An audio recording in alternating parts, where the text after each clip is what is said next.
some pretty profound eye-opening, isn't it? Yeah, definitely. I'm getting like very emotional, but it is definitely like eye-opening, just how I've been choosing to see things and how I've been choosing to live the past few years. Is just, I can see very clearly now how I've been contributing, and it's only really me that is contributing to that. When you think of it like in terms of nobody else can really cause me any discomfort or pain unless I really allow that to happen. So I just think blaming everybody for a really long time, blaming everybody else. And I feel really like excited that I see this, but I also feel, just sad that I've been doing that to people as well. Like how it must make other people feel, or how unappreciated people must feel. Because I'm putting my happiness, in their hands, which is not fair. Or putting it, blaming them.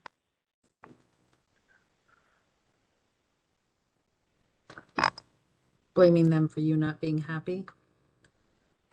Yeah, blaming them for my mood or my emotions or things not being good enough or not being satisfied with the way that things are. And it's okay to not be satisfied, but it's not anybody else's fault. Like, if I'm not satisfied, then that's my responsibility to change what I'm doing in the world, not to expect other people to become different people. And I've been trying so hard to not turn into the person that I see my mom as, and I'm seeing that I have been doing a lot of the same things that she does. The things that I don't like in her, that I resent in her, are things that obviously I just don't subconsciously like about myself.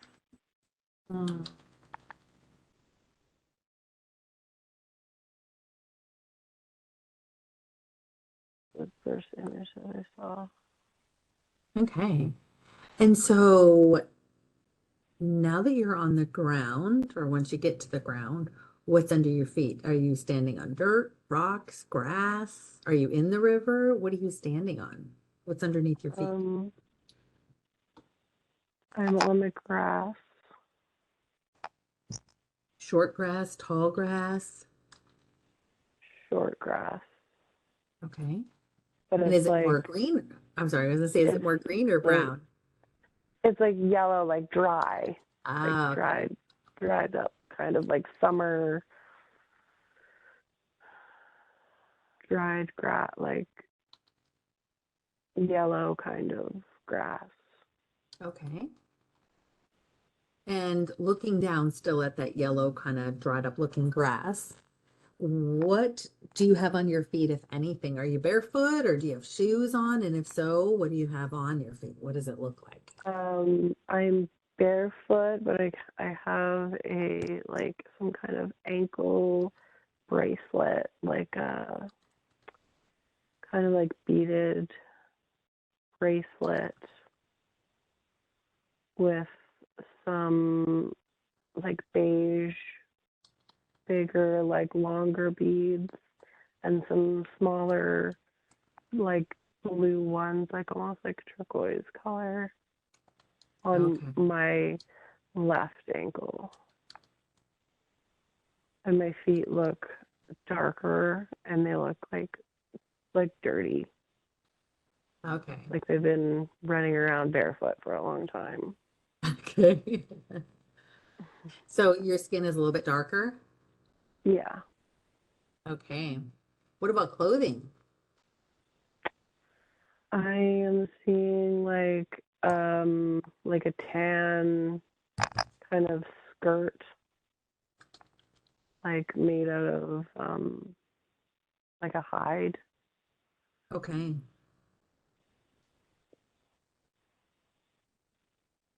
And what about on your top? Same idea. It's just like a tan top with no sleeves, and it kind of has points that attach at the side, but it's kind of open as well. So there's just like gaps and then points where it kind of like ties together with like Okay. and it's very like lightweight. Okay. And there's beading on it as well around the bottom The bottom of the shirt? of the shirt. Yeah, there's just a little bit of like beading detail. Okay. And do you feel like you're carrying anything in your hands or on your person anywhere or no? I have a baby. So I'm carrying a baby and I have like a some sort of bag on my back. It kind of goes over my shoulders, over my one. There's a strap that goes over my shoulder, like across my Okay. chest, and then maybe to put like my baby in or for carrying stuff. Okay. But the baby's in your arms right now? Yeah, Okay. And does it feel like you have anything on your head or no? I don't have anything on my head. No, Okay. Does your hair feel long or short? it feels really long and dark. Okay. Is it loose or kind of like in a ponytails, pigtails, braids? It's totally loose. Okay.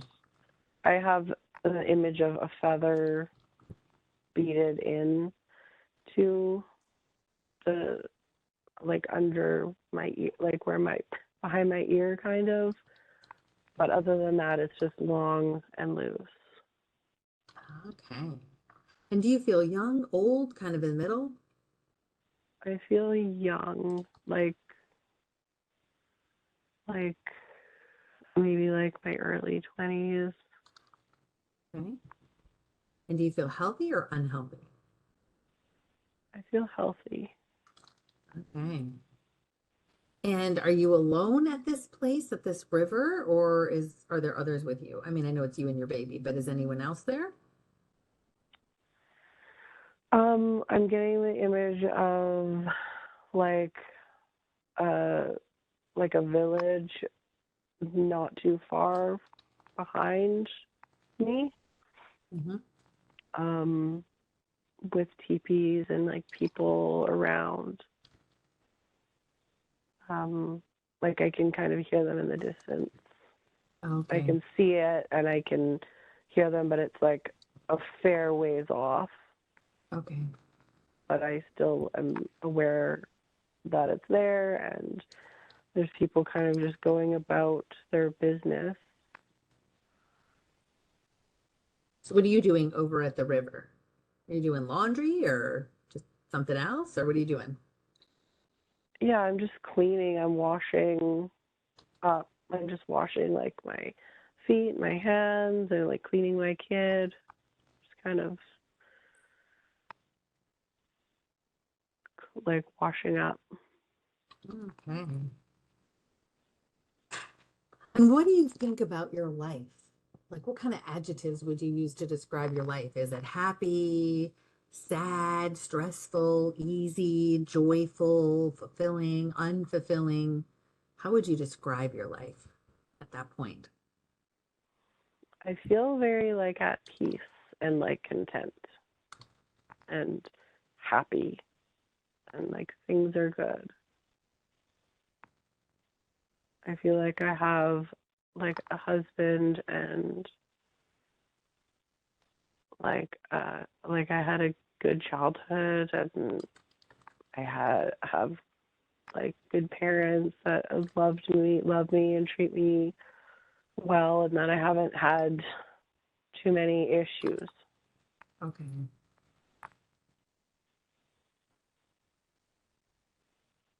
What would you say is the most difficult thing about your life? Is there anything that's difficult or no?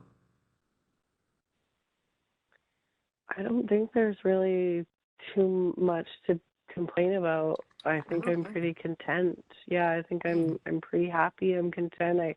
I'm happy with my role as a parent and my role in my relationship. And yeah, there's nothing too Nice. many issues. So you mentioned that the village was kind of back behind you a little ways. Can you take me to your home where you live, whether it's a teepee or whatever it might be? Take me there and stand outside of it and describe it for me. But take me to the place that you sleep at night or you come home.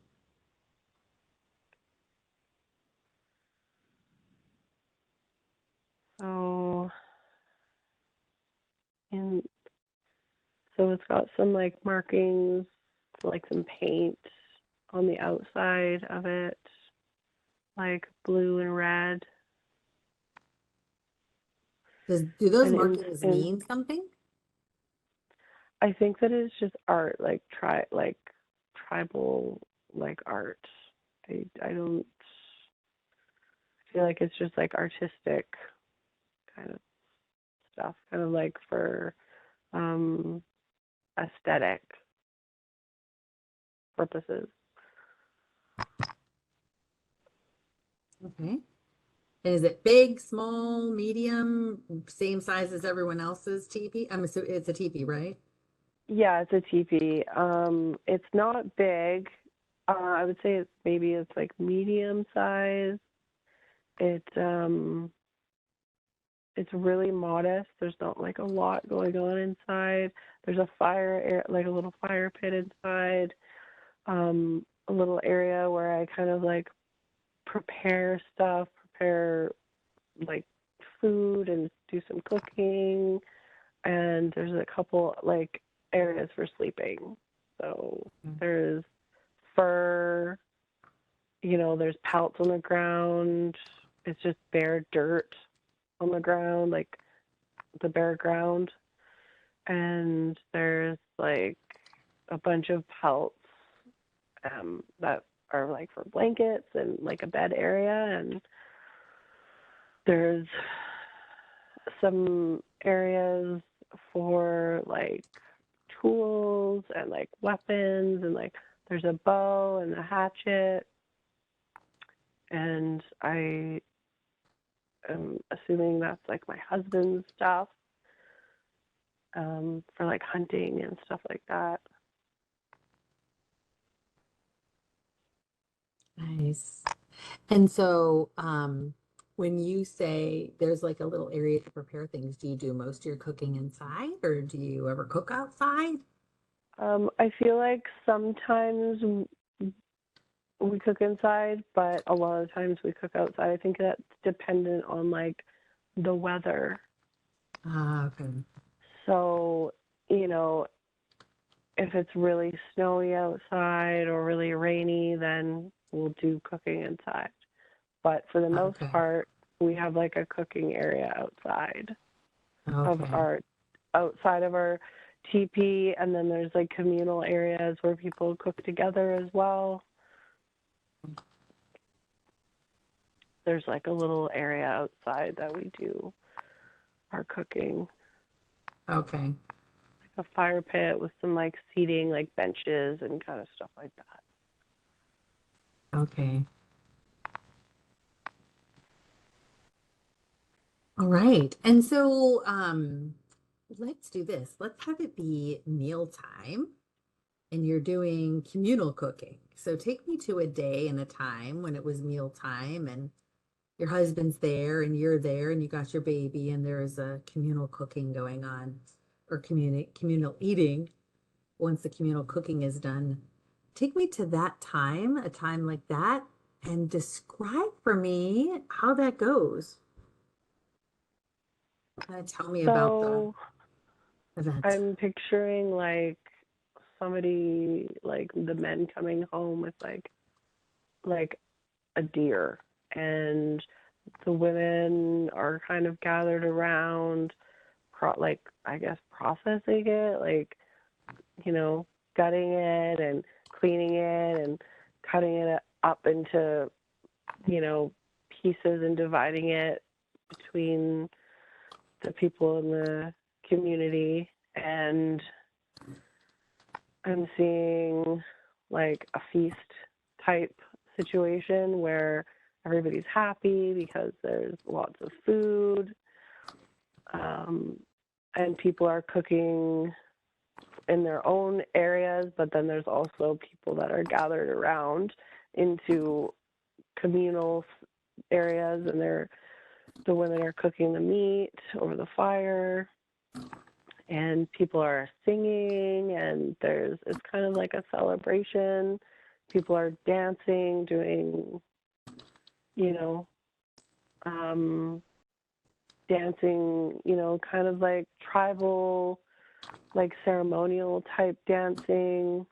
I feel like everybody's really happy because there's lots of like abundance of food, and people are really grateful and just in a lot of gratitude. And yeah, everybody's really happy, and there's kids running around, everybody's sharing. People are bringing out things that have been, you know, harvested, like berries and corn and different things that have been grown as well. So there's quite a few different little areas that people are cooking. Some people are in like circles, and there's a couple spots where, you know, there's just one or two people standing around a fire cooking, but everybody is really happy and everybody's Uh, eating. And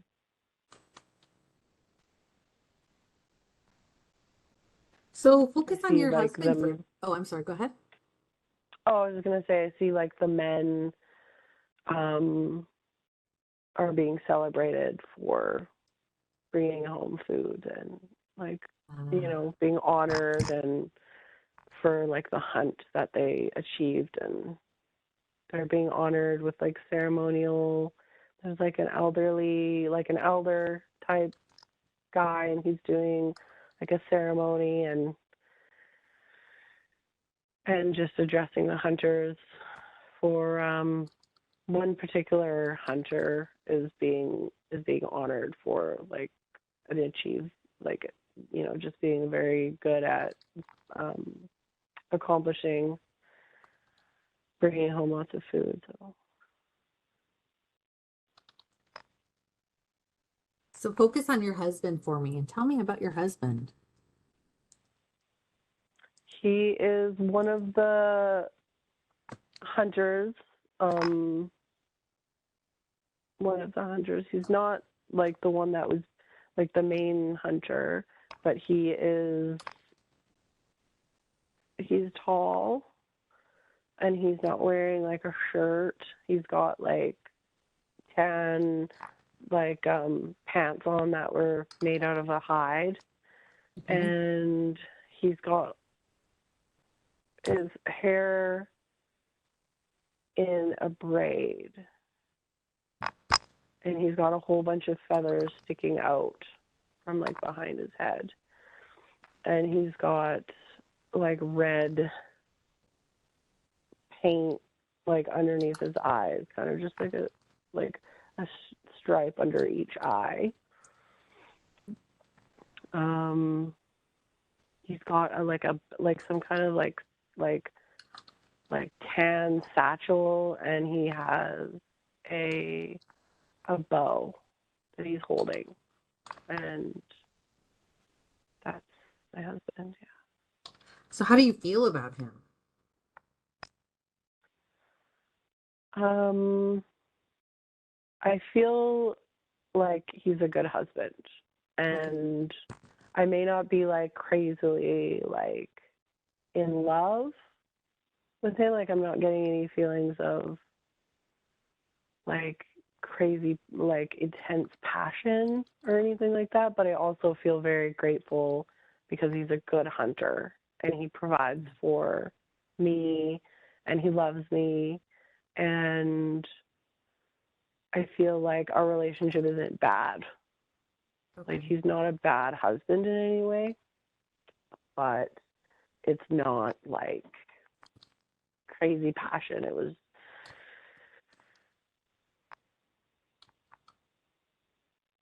Okay, well, let's do this.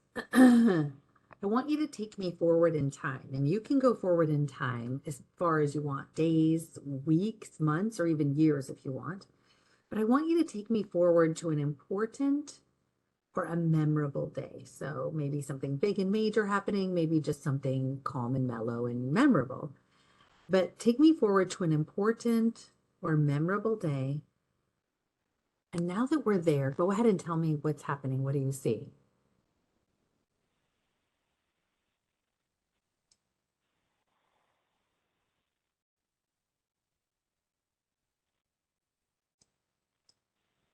I'm getting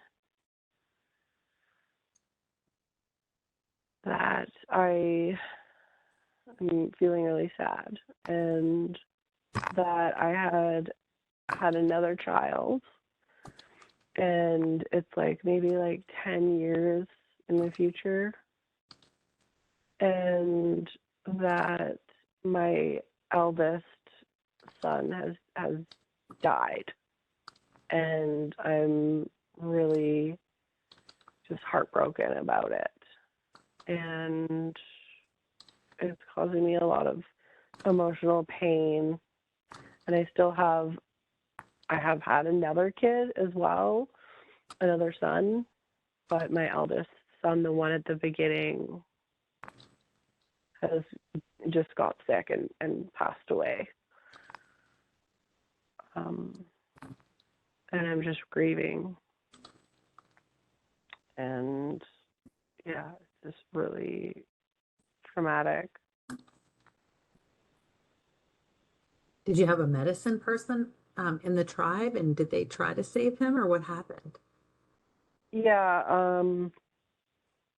so he got like a fever and just the medicine. Yeah, so there was an attempt with, from a healer, and I'm just seeing us in the teepee in our teepee, and the medicine woman is giving my son like a drink of some sort that she made and doing ceremonies and there's it's really hot in there and there's lots of like there's like just she's doing ceremony with like a wing like a just a wing of a bird and she's trying to cleanse him and she's like I want to say like almost chanting, trying to do like spiritual healing as well as giving him lots of herbal remedies to try to bring the fever down, but it didn't work, and he ended up dying. He was like 10 years old. I'm getting that he was 10. Okay. He died. So, how did you feel about, did you, I guess I'm trying to understand if you felt any beliefs about, oh, that healing stuff doesn't work, Did you feel like, that's just part of the cycle of life? Like, how did you feel after making these attempts and watching this healing work happen and then it didn't save your son? Did you have any particular feelings either way or not really?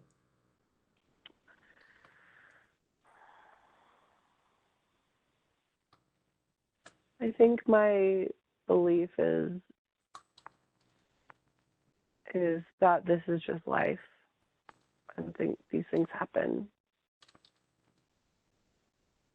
But I'm just really grief struck, and I'm not like resentful to the medicine woman or anything like that. I just feel like this is just like Creator's way, and that this is life. This is how life is. How does your husband act or react? He is just, he's sad and he's cried. He's crying, but he's more steadfast and less emotional. So he's just kind of is comforting me the best that he can, but he's just kind of like the strong rock who just continues on doing and continues on with life. And I don't really understand that because I am so just grief struck that I don't understand how somebody could just carry on and go about their life sort of just like, okay, it's time to go, like right away, like the next day kind of thing, just going back to daily business. Right. So do you have any anger or resentment towards him for being that way or no? Yeah, I think I do. I don't understand how he can't be grieving the same way as I am, like outwardly, like visibly. Like it seems like he doesn't care to me.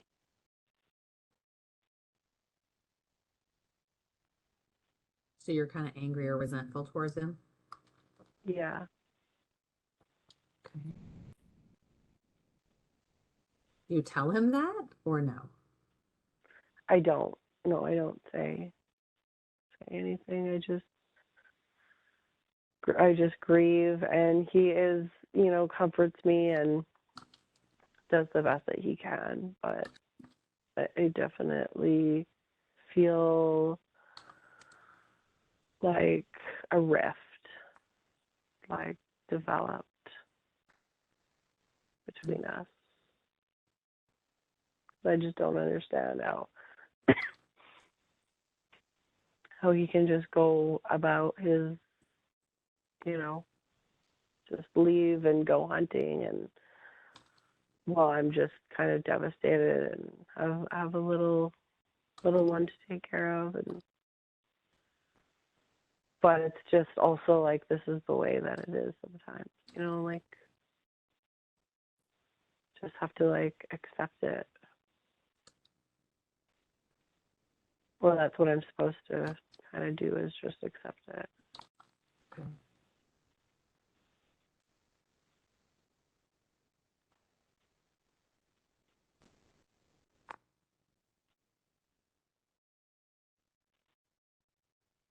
Okay. Do this. Go forward again in time, and you can go forward again days, weeks, months, or years, and take me to another important or memorable day. So, a day where something important or memorable is taking place. And now that we're there, go ahead and tell me what it is that you see now. What's happening? I see like a huge, basically just like a battle scene, and I feel like we have been attacked, like our tribe has been attacked. And there's just people running around and screaming. And there's a lot of people being killed. And there's teepees on fire and people running around on, there's, you know, my people running around on like horseback, and they're being shot, and there's kids, like children being shot, and elderly people being shot, and you know, there's the warriors of our tribe who are fighting back, and they're all, you know, shooting arrows, and me and my son, who looks to be around like 5 or 6, we're just fleeing. We're just running. And we're running into like these like tall grass with like a few trees. It's kind of like there's not a lot of like, we're like running towards like a forested area. Okay. And we can just hear like screams, and there's smoke, and it's during the day. And we get to flee, and we make it, like we aren't killed, but a lot of people have been killed, and I'm getting the feeling that my husband is killed, and that he doesn't make it out of that like battle, that he died like trying to defend the tribe. So you said shots. So were they white people who came and started shooting? Yeah, they're like blue. I'm seeing blue uniforms. I don't know. And yeah, they're like European and white people.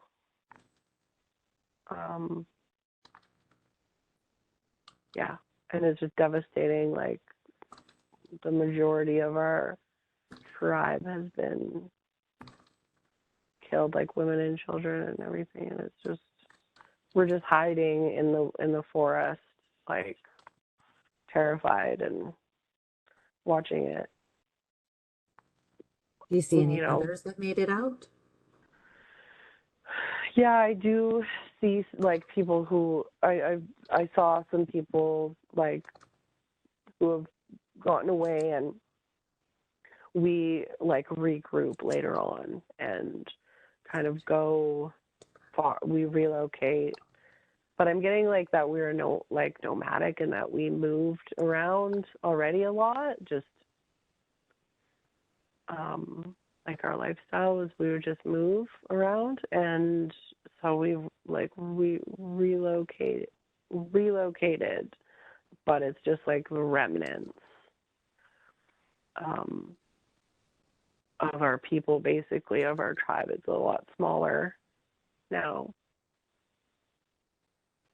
and we had to go, like, I see us kind of walking for a really long time. And, you know, some people are injured, and there's not a lot of, you know, there's not like a lot of men. Like a lot of men were killed. A lot of men, women, and children were killed, but it's just like a very small group now. And we're just kind of trying to rebuild like a community, and just trying to survive. There's not very many of us, so it's really hard. Is there anyone to hunt, or what do you guys do for food? Do you do fish, or what are you gonna do? There's a couple. There's like 2 or 3 hunters that are still with us, and they're able to go out and hunt, but it's not like like what it was before, where there was like a lot of men. So it's like we're struggling, but there's less, there's less. I think the struggle is more just the trauma of like everybody's lost like their family. So if there's, like 3 hunters, there's, they lost their kids or they lost their wife, or, their grandparents were killed, and the children, there's a lot of children that were killed. So everybody's just grieving and in a really traumatized place. And the hunters, they want revenge. The men want revenge, and are kind of like, that's sort of like an underlying plot, is they want to fight back, and they're talking about, maybe joining up with some other tribes, but they also have to take care of like the women and the children that are left over. So it's just a very confusing and scary time for everybody. Nobody knows what to do, really. It's just kind of like hoping. It's just like hoping that it's not going to happen again. You're just kind of living in fear because it's happening a lot to other people too. So other tribes. Had you seen these white men before that day, or they just surprised you and you'd never seen them before? They just surprised us. We've heard of, we've heard about what white people, and we've seen people, out like, there's been hunters who have had made reports, that they saw white people out when they were hunting, or scouts. There's been interactions, and there's also been like known battles before as well. So even though it was a surprise like attack, there was like, it's been happening to other communities. So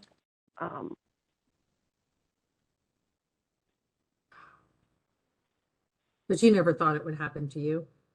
Or did you have some kind of fear or suspicion that it might? I think like there is an underlying concern, but I think just the way that we live is just, you just live your life, and you don't really live in like, up until this happened, it was just, we're just not really a fear-based. The way that we see the world is just, you just live in nature, and you just go day by day, and stuff happens and people die, but there's never been like a fear like this before. It never really existed. Like tribes would fight and stuff like that, but it was never like this, like butchering women and children and like a slaughter. Like, so before that, I don't think there was like fear in the same way. It's just like, you're just very like one with nature, and death is a part of life, and death is a part of, rebirth, and just the creator and how everything works. It was just very natural. But this is like different. This is like darkness. It's like never been experienced by us before. So it's like a completely different threat. And I don't think that we really know how to process it, because it feels very unnatural. It's like a different, like the white demon kind of thing, It's like, that's kind of our perspective, it's like just not Mm. natural.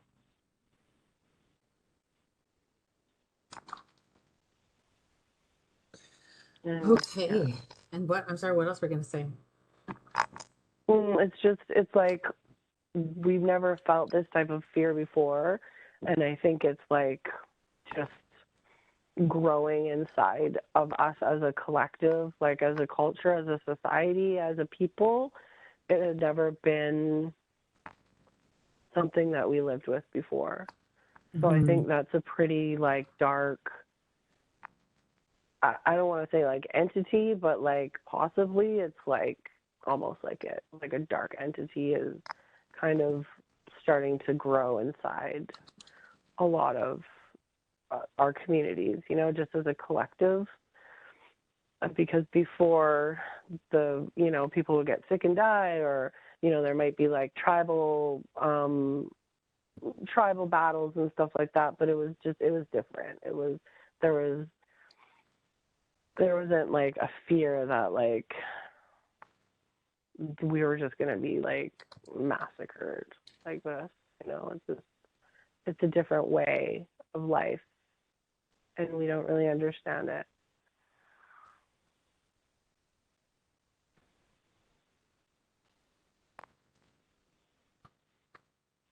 Okay. Well, I want you to do this. I want you to move forward in time and take me to the day, however far in the future that is for you, for the day just before you take your last breath in that lifetime. So moving forward to the time and day just before you take your last breath.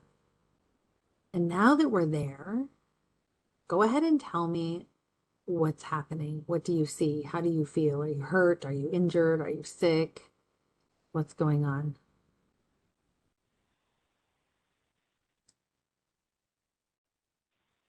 I feel like I'm not in my community anymore. I'm in, like, I've been basically, my community doesn't exist anymore. And I don't know if my son is alive or dead. And our community has been just kind of ripped apart. And over the years, there's been more battles. And now I live as like a slave, basically, in a community of like these white people, and I've just been like their slave. I just do their cooking, and they just do whatever they want with me, basically. And I just feel like I'm sick and I'm dying, and I've got some kind of illness that is just taking me out really quickly. Do you feel old? It's painful. It's pain. I'm not old. I'm like still relatively young, like early, like maybe late, like maybe in my 40s. Okay. So I'm not old, but I've lived like a lot of life. Like a lot of stuff has gone down. So everybody's been killed, basically, except for my youngest son. I don't know what happened to him, if he like escaped or if he died or what, because I was just taken as a slave and just living a very, just not a great living in a very great way at all. And whatever I have is painful, and I have like blisters, and I'm just sick, and they've just kind of put me out in the wilderness to die. I'm like, I'm on like some kind of a makeshift, like they made some kind of a bed thing that they were able to drag. So kind of like I don't know, it's just like a frame with some material so maybe you had on it. something that was contagious and they wanted to get you out, or? Yeah, that's what it feels like. They needed to get rid of me because they didn't want it spreading, and they didn't want me around. So they just took me out into the wilderness to just die. Mm. And it was painful, and I'm ready for it to be over. And I'm just laying in the wilderness, but I can see the sky and there's clouds, and I'm just like ready to be for this to be. I'm just prepared and okay with it being over. And I want to see my family that has passed on, my husband and my son that died. And I'm just like okay with going, and I'm looking forward to it actually. But I just wish I knew what happened to my other son. I want to know that he's safe, or I hope that he made it out. So, what lessons do you feel you were learning, or you did learn in that lifetime? Anything?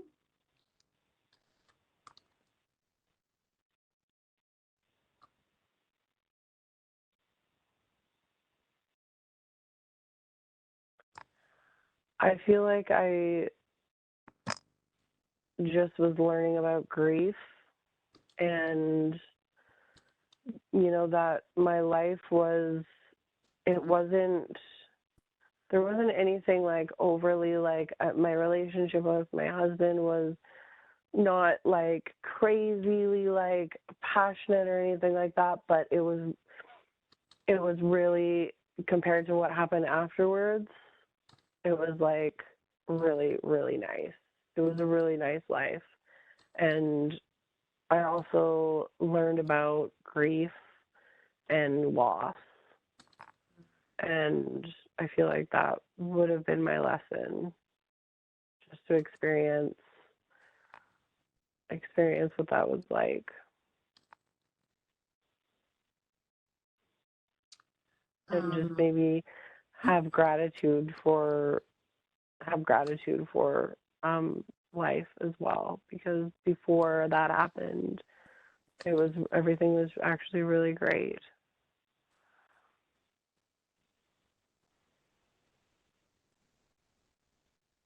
You have to learn about life can have different cycles too, right? Mhm. Yeah. Yeah, definitely. Like it can change really quickly. Life can change really quickly. One day you're just enjoying and everything's going great, and then the next day it's like all hell breaks loose, and there's nothing that you can do to change anything.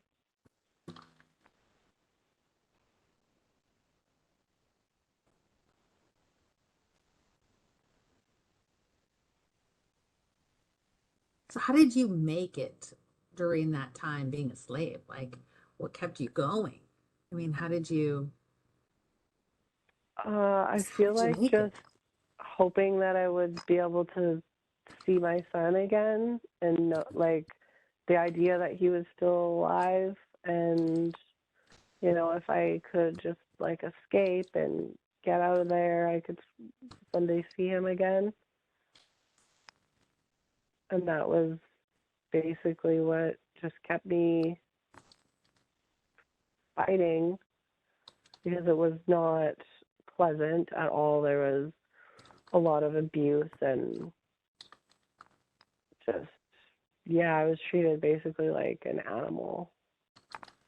So hoping to see my son again was definitely the only thing really keeping me going. Was um was there a sexual abuse, physical, verbal, mental, all of it? Um, Sexual abuse, yes. Physical, violent abuse, um, you know, degrading verbal abuse, and yeah, I would say pretty much all of it. Yeah. Like they didn't look at me as like human. Just looked at me as kind of trash.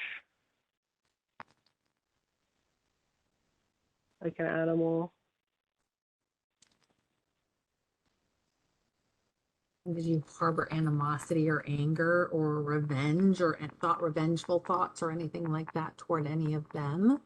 Yes, They did to you? absolutely. There's, yeah, lots of anger, lots of resentment, lots of pain for taking away.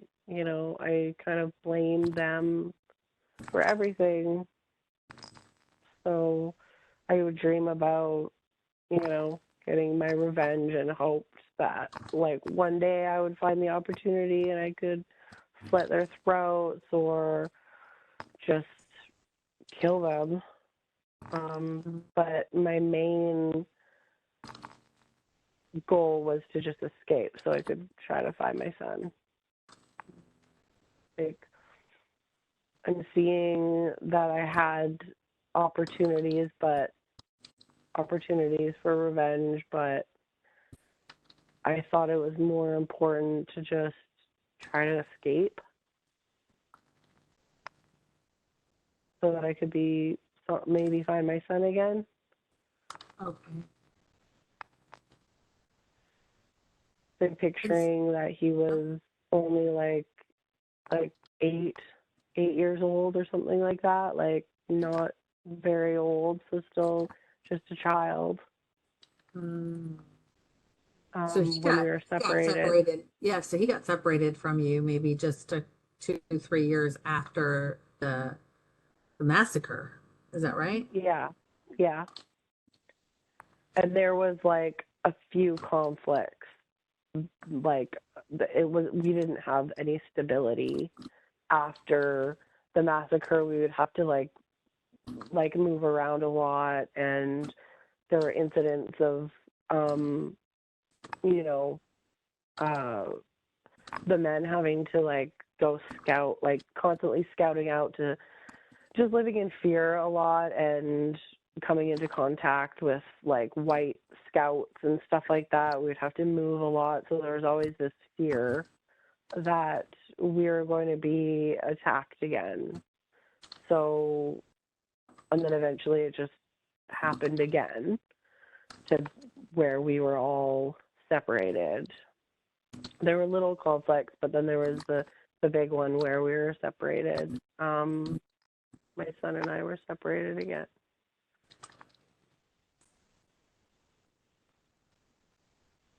I didn't. Okay, so you're in the woods, you're lying there, getting ready to die. So let's go forward to the moment just after you take your last breath and your soul has left your body and you're looking down at that incident, at that body. So what do you do now? Do you stay there looking down at that body? Do you go someplace else? What do you do? Do you I go look feel for your like son? What do you do? Sorry? yeah, I feel like I'm met by my ancestors, my son and my husband who had died, are there, and I just feel like I'm going home with them. I feel just really at peace and, just kind of letting go of everything, and I'm just able to be with the people that had passed on, which is really just feels like amazing. And I just feel just really at peace and comforted. I don't feel any pain or anger or resentment or anything like that anymore. I feel like everything's okay now. Do you have any idea what happened to your other son? I'm seeing that he was able to, another person in the tribe took him, and that he is still alive and they've found they've been taken in by like another neighboring tribe, and he's just like living his life and that he's okay, and that makes me feel very happy. So he's doing okay. He's doing fine. So you go with your ancestors and your husband and your other son, and where do you go? What does that look like?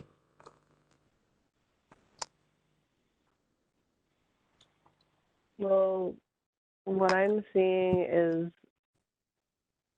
just like a this beautiful, like iridescent, like it looks like where we were on Earth, but like just iridescent, and we're just kind of living sort of together, just almost like living out what we weren't able to do. We're just kind of enjoying doing the things that we did before, and just kind of I don't know if it's like reenacting or just living out sort of like the reality that we didn't get to do before because it was taken, and we're just in this place for a while, just doing that. With the other villagers, the other people from the community? I don't see really anybody else.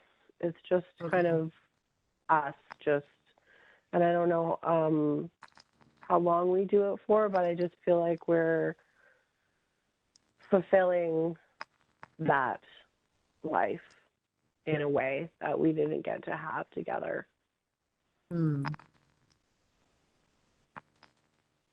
Minus your younger son. I'm sorry, go ahead. Minus my younger son, yeah. Okay.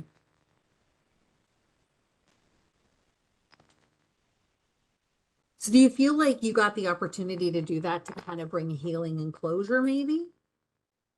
Yeah, I feel like our souls needed to heal those wounds together. Yeah, absolutely. I feel like that's we just chose to do that as you know, our souls just needed that experience to maybe move on, and not be kind of stuck in that trauma.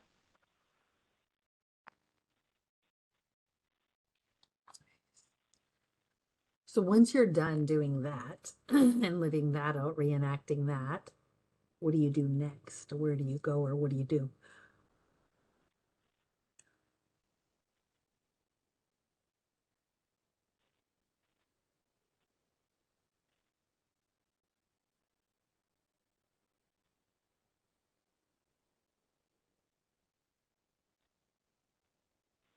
I kind of see myself being like reincarnated into like I feel like it's like in the like around the industrial revolution era. I just see like a lot of like the clothes that people are wearing. I'm like a little boy, and I just live in a family, my mom and my dad, and we're like pretty poor. Like we're not very well off or anything.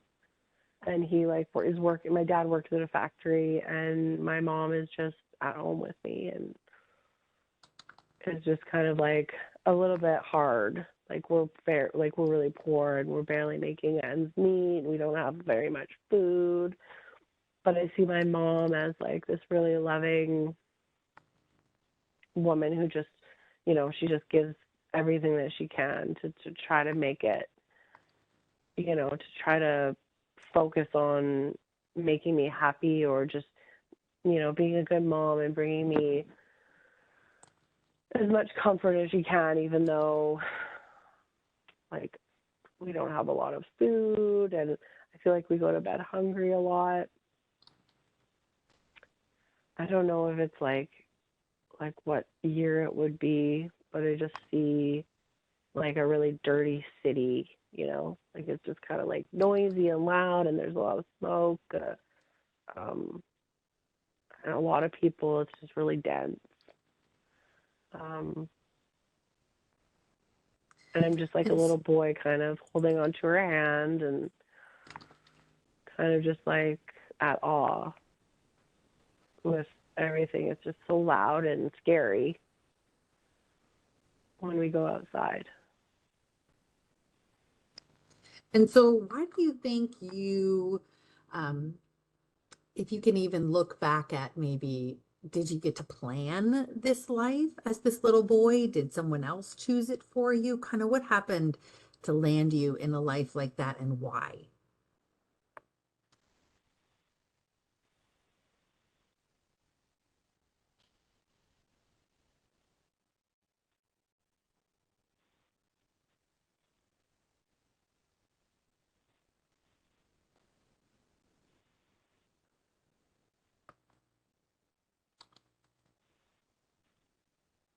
I don't think I specifically planned it myself. I feel like it was planned for me. I don't know if that makes any sense, but that I need to experience like having like just unconditional love from my mom and knowing what that's like.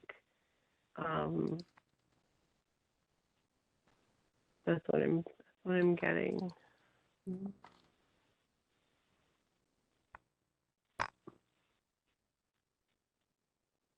But you don't remember choosing her or the actual life circumstances or situation?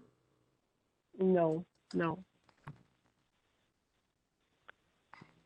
I don't remember Any idea that. who No. did? Any idea who did? I feel like my spirit team did, or yeah, I'm not getting too much there. Okay, got I it. feel like it has something to do, like my mom maybe had more to do with it than I did. Like maybe, uh, you know, something she was needed. Okay. Okay. So, how does that life go? Just kind of in a nutshell. Is it a successful life in terms of do you learn some pretty great lessons or how does that life go? Um, I feel like it's pretty mediocre. I don't feel like there is very many drastic changes. It's just like I grow up and I go to work at the same factory that my dad goes to, and my mom and dad they're pretty good to me. They don't have a lot, but they're not abusive. They're not, causing me a lot of trauma. I think the main problem is that we just don't have a lot, and that we're kind of just, we don't have a lot of like the odds are kind of stacked against us. Like this is just what we're gonna do. We're not gonna be able to, climb out of our situation. We're poor. We don't have a lot of opportunities, and I just kind of spend my time working when I grow up. Well, at a pretty young age, I got a job in the factory, so I would say like child labor almost, you know. Um, Um, so it's like a hard life, but mm-hmm. it's just kind of like how it is. It's just Okay. everybody's doing that. And we all lived together for a really, really long time. Um, I'm seeing me just kind of growing up working in this factory, really hard job, not a healthy working environment, and my mom gets sick when I'm in like my 20s, like my early adults, and she dies. And then it's just me and my dad. And he's still working in the factory as well. And we're both working, and I see myself meeting a girl. And then it just kind of continues like that. And then we all live together, and she becomes my wife. But we don't really get out of that poverty mentality like ever. And that's just what we live in. Like, we just accept it, that like we're not going to ever be able to make more of our life situation. It's just like, it's like out of our control. And I think I have resentment for that, because I want more for myself, and I want more for my wife, and I want more for my kid, because we have a kid. We have a kid together as well. But even though our like my parents were nice, they weren't, there was no issues there. We just were all really poor, and we would go to bed without food a lot of the time, and we didn't have really clean clothes, and we didn't have like any nice things, and that felt really crappy, like feeling like you don't deserve better almost. And shame as well. Like, yes, everybody in the neighborhood was in the same spot, but you do see the rich people around and the people that have money, and you do get treated like differently. And it's just a crappy feeling to know that you're going to have children and they're going to be stuck in that same cycle. And there's not anything better like for them, that you can't provide a better life for them. But we had 2 kids, a girl and a boy. And everybody just kind of, it's like an unspoken sadness. It's like there's no point in talking about it because there's nothing you can do about it. But, you don't complain about being hungry, you just are hungry. You have to tell your kids, of course, kids, that they'll say, I'm hungry. But it's like, how do you explain to them? This is just how it is. You just, tell them like, we'll have some food soon. We'll have food tomorrow, or I'm going to work, we're going to bring home some food. And it's just a very disheartening and shameful feeling. So what lessons did you learn there?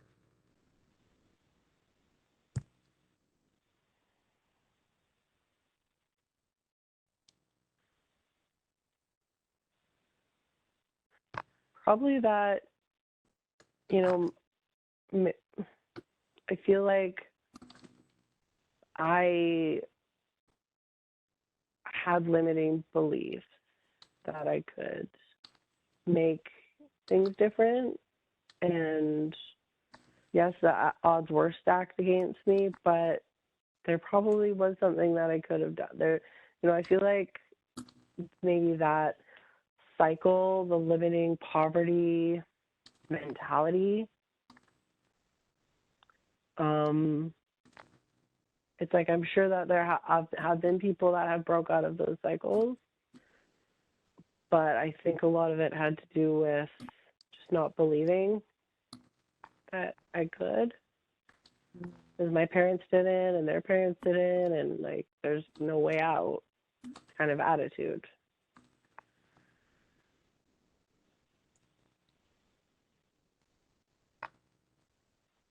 And that if I had maybe had a different belief system, or I didn't have those limiting beliefs, I could have probably made things better, even just a little bit, you know?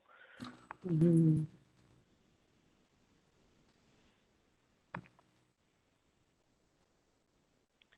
And that cycle could have been broken. So do you If I feel had like just like, if you had just, I'm sorry, go ahead. If you had just what? yeah, I just feel like I just believed that I couldn't make any changes, and that I didn't deserve more opportunity, and that kind of just,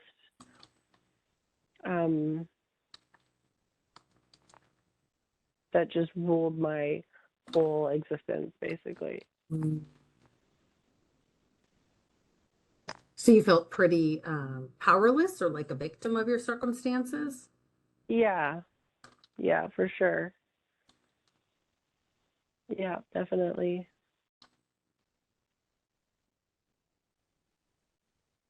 Like there was just no way out.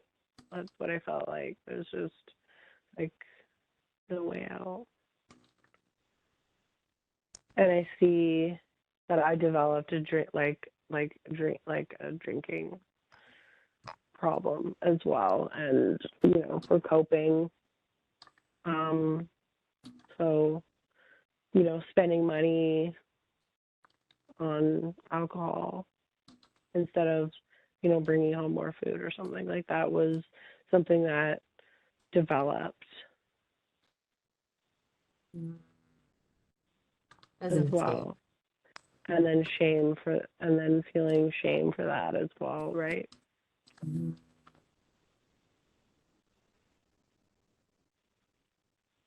Not wanting to go home, not wanting to face, my kids and my wife, and feeling just a lot of shame and feeling powerless.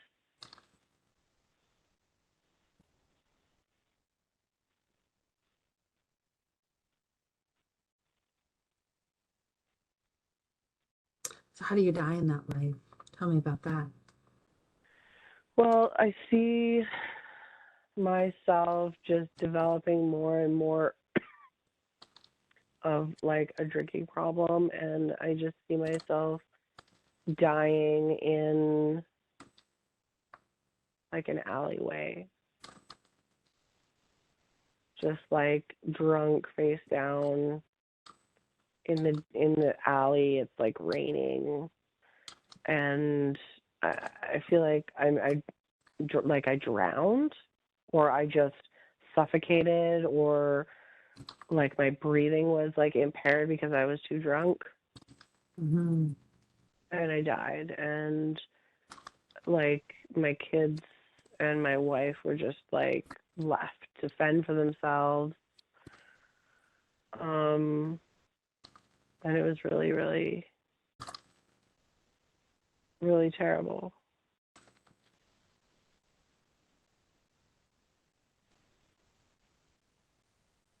So did you feel like you died having regret or shame? Yes, definitely lots of regret and shame, and just like, victim. I just felt like I had looked at myself as like a victim.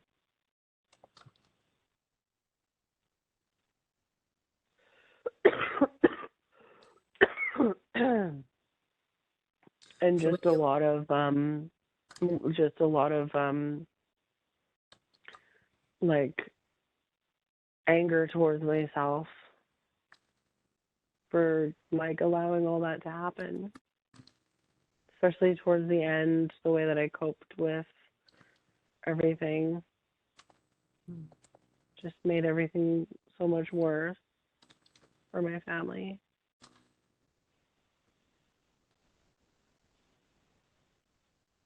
Did you feel like a failure? Yeah, definitely 100%.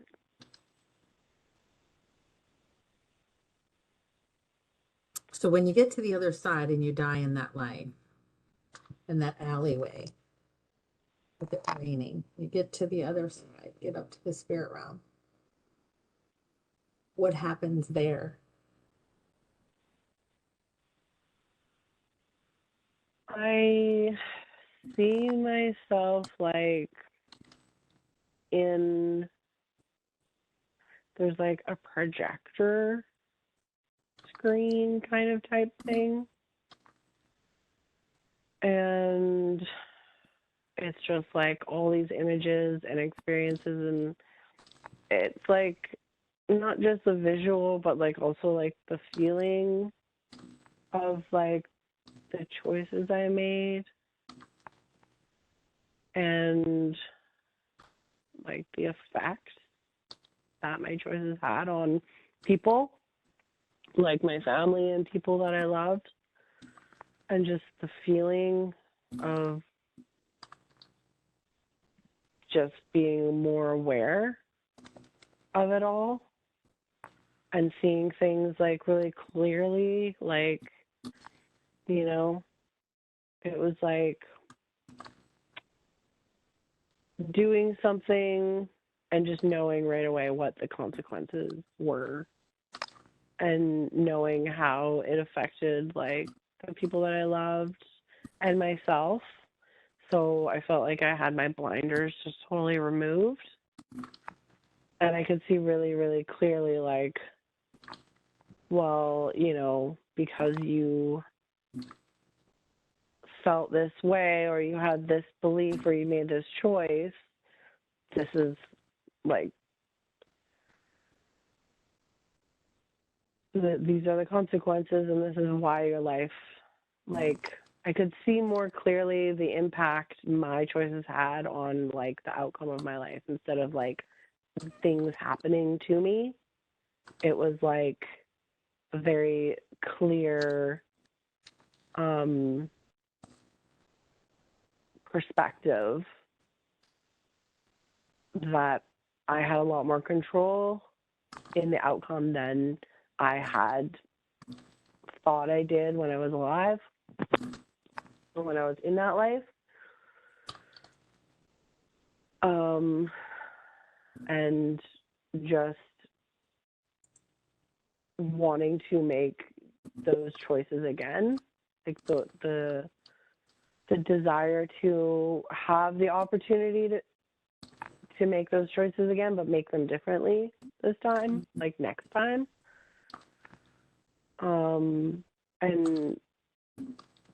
And I guess just to change my belief system, like the victim mentality and the poverty and the you know, victim of your circumstances mentality. I'm just feeling like I want to try it again and to figure out how to overcome that. So is there any possibility of redoing that same life, or is that not a possibility? I'm seeing like redoing it, but not like exactly the same, but like similar lessons. Like, you're born into shitty circumstances and you have to learn how to step into your power. And I feel like that is the life that I'm in right now. That like it's a reoccurring theme. Like, I don't feel like it was just that one time. I feel like it has been reoccurring, not just that lifetime, but like I've experienced it multiple times. And but like in this life right now is one of those reoccurring lessons that like learning how to be in my own power and to create the life that I want to create instead of just accepting the terms that like it's being created for me and that I am inside this like cage and I can't break free of it. But I feel like it's been like a many lifetimes of like the same, like, this specific lesson that I'm just getting closer to understanding that. So really understanding that you are truly are the creator of your life. Mm-hmm. Yeah, and letting go of like the anger and the resentment and blaming everything outside of me that, you know, it's this person's fault that I'm like this, or it's this person's fault that I feel this way about myself. And just learning that like thinking that way is what's keeping me in this cage. It's not, the cage isn't even there. It's just a construct of my own mind and like beliefs. And it's like the cage doesn't even have a bottom. It's got sides and it's got 4 sides and it's got a top, but it's open at the bottom, but I don't see that. Like I haven't seen it. I haven't been like looking through the right perspective to see that.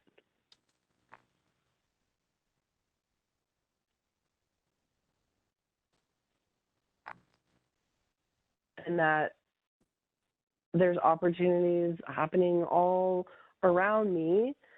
But in that lifetime, I just didn't believe that there were opportunities. I didn't think that there was any way out of my circumstances. So, and of course there wouldn't be. Like I'm not going to create that reality. I'm not going to see opportunities because I'm too busy thinking that they don't exist. Mm-hmm.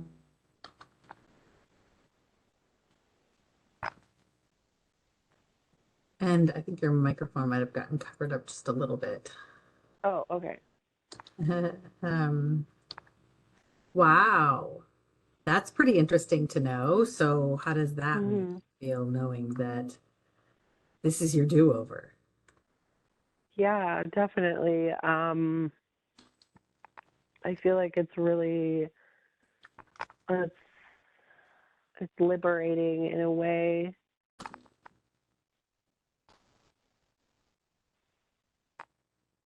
Yeah, it's very interesting.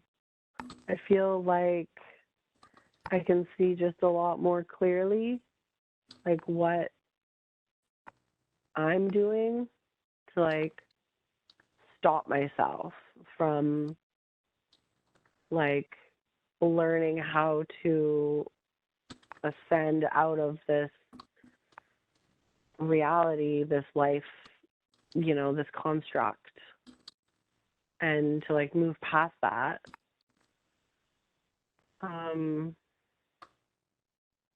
And just to step into being able to create whatever life I want to create.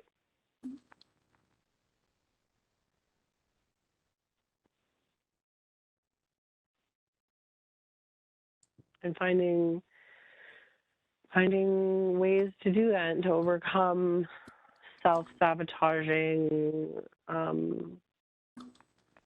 beliefs about myself.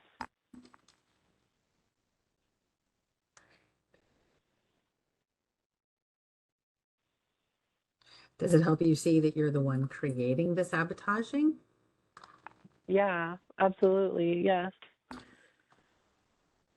and my circumstances are a lot less oppressive than that other life that I was living. I've got a lot more, um, you know, a lot more going for me in this life. So to be able to compare, and to see like, wow, it could be so much harder than it is now. And an incredibly supportive husband, right? Yeah, exactly. I may not have the whole family dynamic that I feel like I've wanted since I was little, right? That construct of what a family dynamic should be like, that we all see this image of everywhere on, the media and TV and everything like that. But like, I have a solid person in my life, and that is something to be really grateful for. And I think I've been really ungrateful for that. And I feel like almost like ashamed to think that I have been so ungrateful for what I have, because a lot of people, even people I know, don't have that, don't even have a partner, or they're like a single mom, and they're just struggling to do it with zero support. And I feel silly that I've been so focused on the little things that I feel like should be different, instead of just being appreciative for what I have. Which I think is going to be really helpful for my relationship in general. And also just to focus on things that are, instead of focusing on the negative stuff that is only negative because I'm saying that it's negative. It's not really even that big of a deal now that I put it into context. Like you were saying, a little bit of a control freak about things that so many people would be probably happy to just have that in their life, even if it is just a slight annoyance or whatever.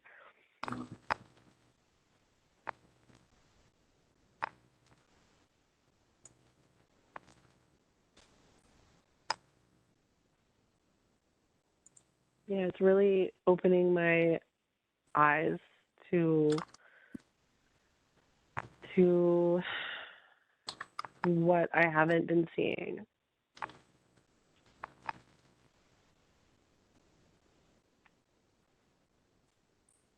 Just that I really need to live in more gratitude. Because compared to those other two experiences that I'm remembering, is like 1,000 times better. And easier. And easier. Yeah. There's a lot more opportunity for peace. And, yes, there has been some drama, but not to the extent of the other experiences.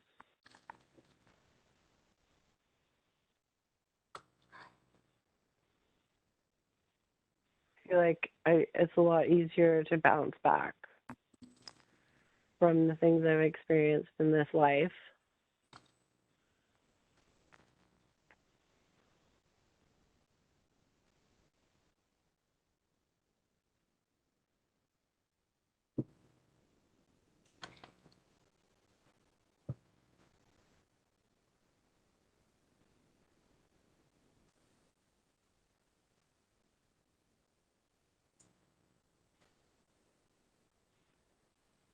So what do you feel, other than being grateful, might be the other lessons you're here to learn in this lifetime?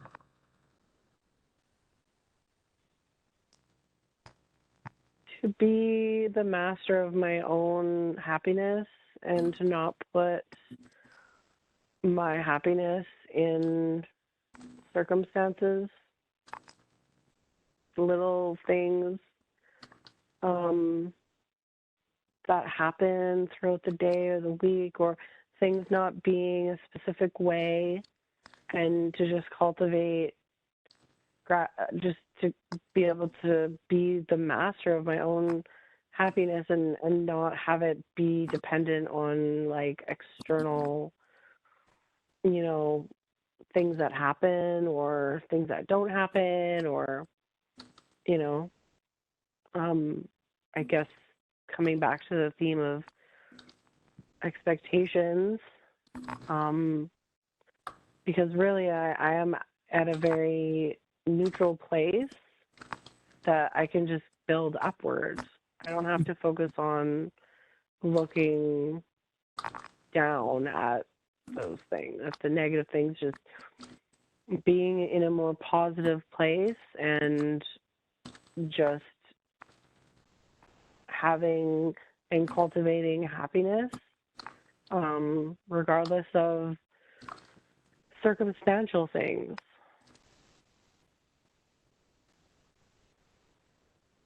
I feel like the past 5 years, it's just one thing after the other just sets me off. This thing happens with my mom and I'm in a depressed place for a month, or, my sister is being crappy to me. So I just allow wounds to happen so easily.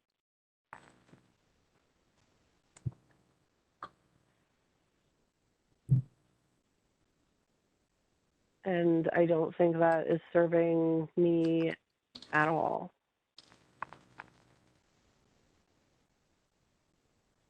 It's okay if people are the way that they are.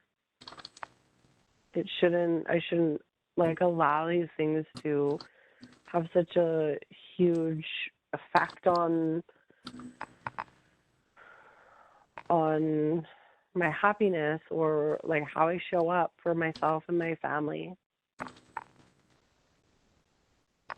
Because a big part of this is just wanting to be a healthier version of myself, not just for me, but for my son, because the love that I have for him it transcends everything. So obviously I need to do these things for myself, but I want to do them for my son as well. I can't help but want to just be the best version of myself for for my kid. And, showing up for myself is the best way to be there for him.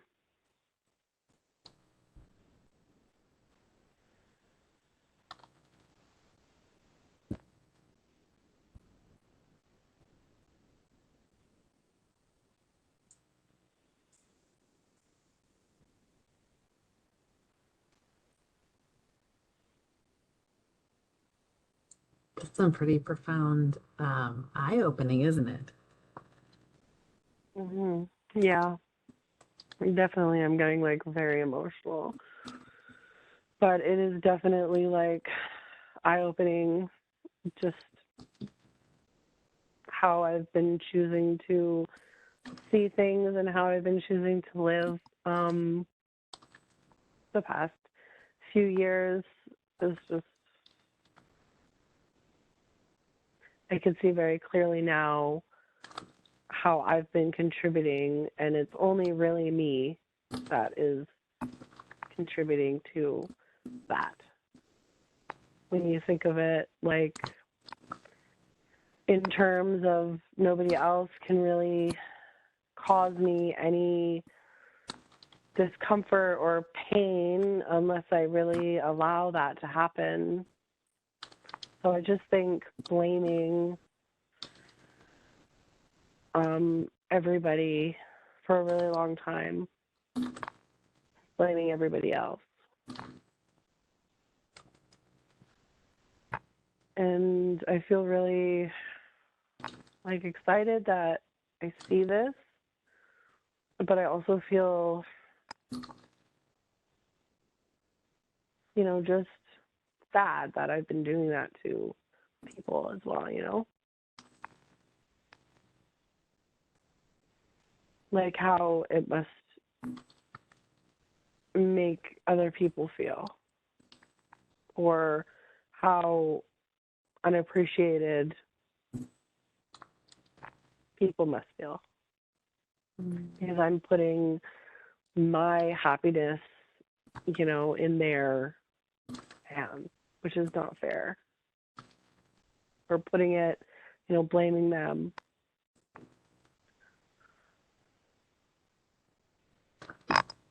Blaming them for you not being happy?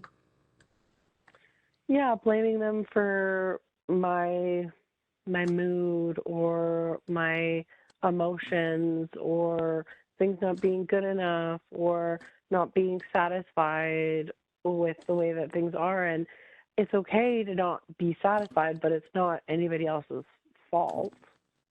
Mm-hmm. Like, if I'm not satisfied, then that's my responsibility to change what I'm doing in the world, not to expect other people to become different people. Mm-hmm. And I've been trying so hard to like not turn into the person that I see my mom as, and I'm seeing that I have been doing a lot of the same things that she does. The things that I don't like in her, that I resent in her, are things that obviously I just don't subconsciously like about myself. Mm.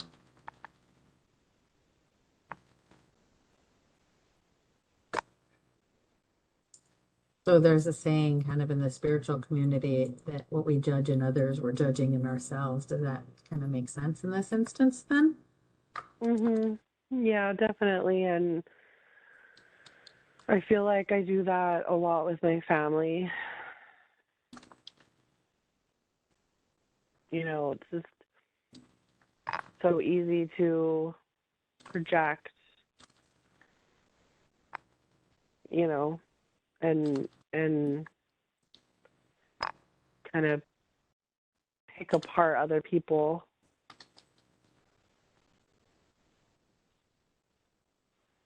But really it's just, you know, a projection. And it, you know, it can be used beneficially if, you know, when, like, if I'm aware of it, I can be like, oh, okay, well, there must be something going on with me if that bothers me so much about this Mm-hmm. other person.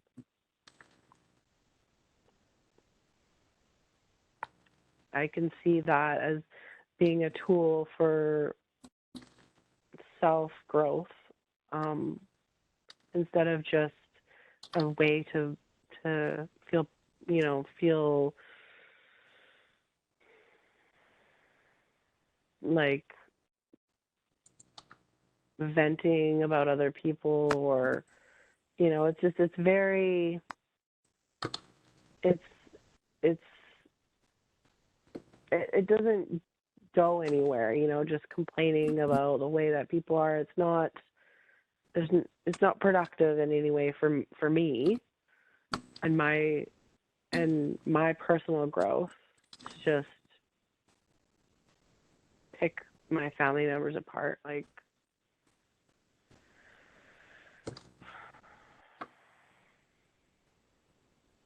Or even to be so focused on them, right? yeah, to be focused on them and not focusing more on myself and what I can do differently, or what I need to heal, or that I need to change my perspective. Yeah.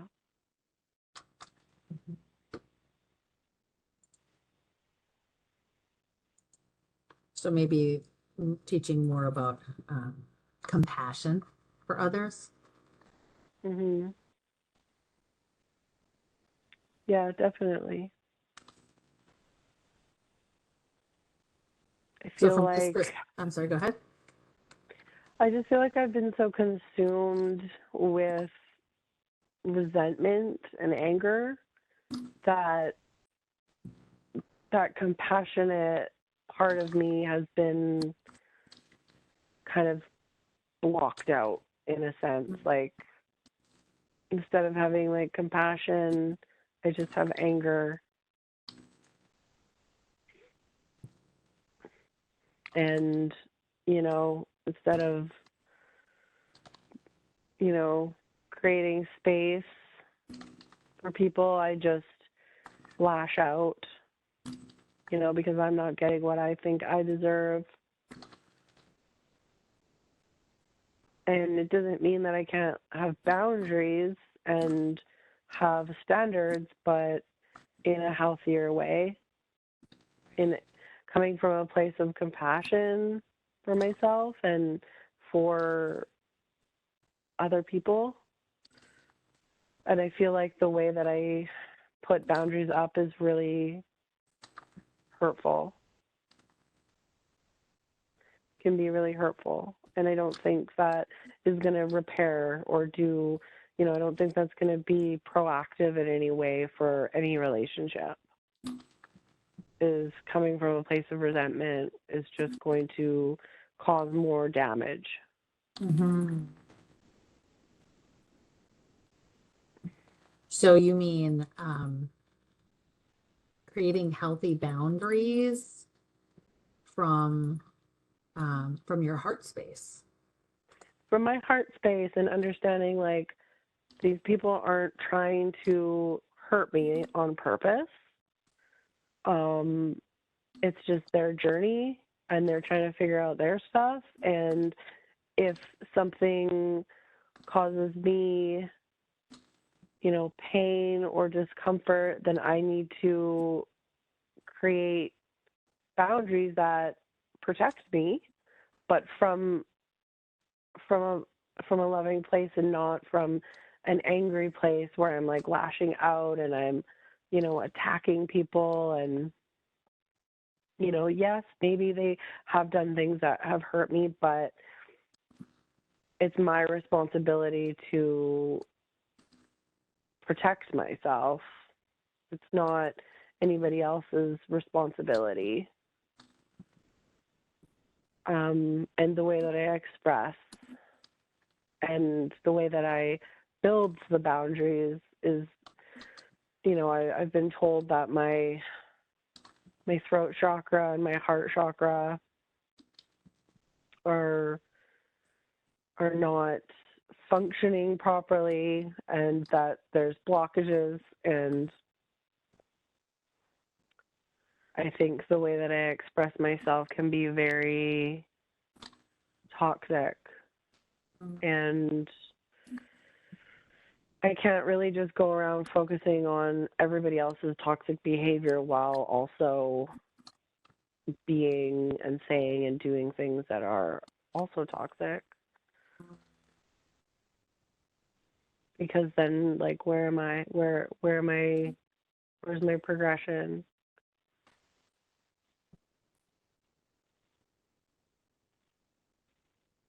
Then I'm just part of the same problem. And I want to be part of the solution. And it may not be everybody's solution, but, like, I want to be my solution.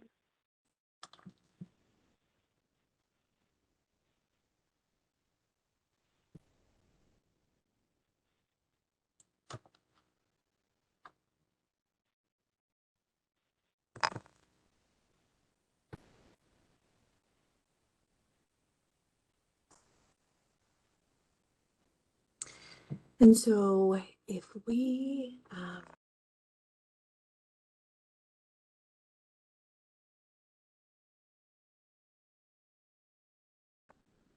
If we ask your higher self to come and join you in a room and just imagine that your higher self is there, and you can imagine standing up or sitting kind of on the ground, kind of cross-legged, almost like in a meditative state. And you see your higher self sitting or standing across from you and just reaching out and grabbing hands, just in a way like cells talking to cells. And just feeling that free flow of energy and knowledge and wisdom. And just like a setting aside completely of like what seems to have already been happening to a great extent, setting aside of the personality, the persona, the ego, that some people call it.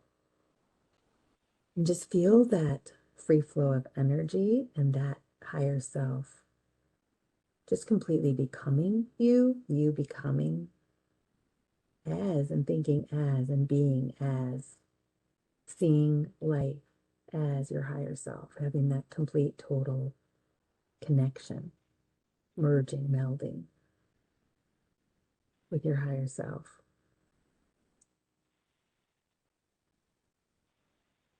And I just want to ask now, so can I have permission to ask questions of Cheyenne's higher self?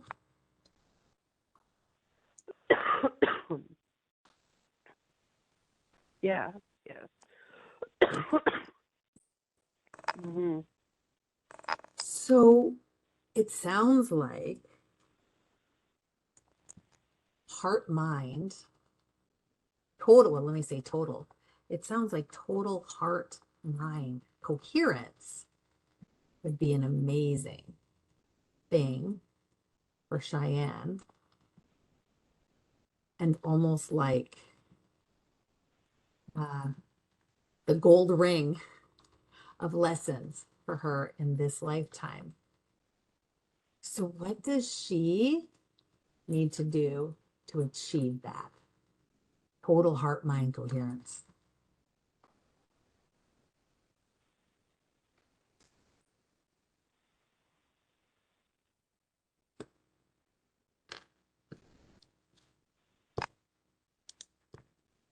I'm seeing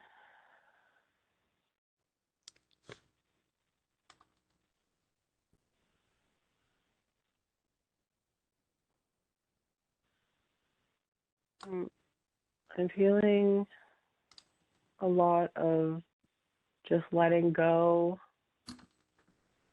of any constructs and beliefs of how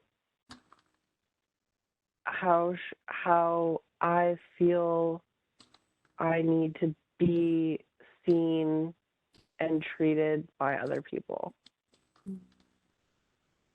And to just let go of needing acceptance from people. Like, I need to accept everybody the way that they are, but I need to stop needing to be accepted by everybody, because I have a constant fear of not being accepted, and that is holding me back from trying new things, making new friends, and moving forward with the connections and opportunities that are waiting for me. Because when I feel like I want to try something, all I think about is how somebody is going to see me.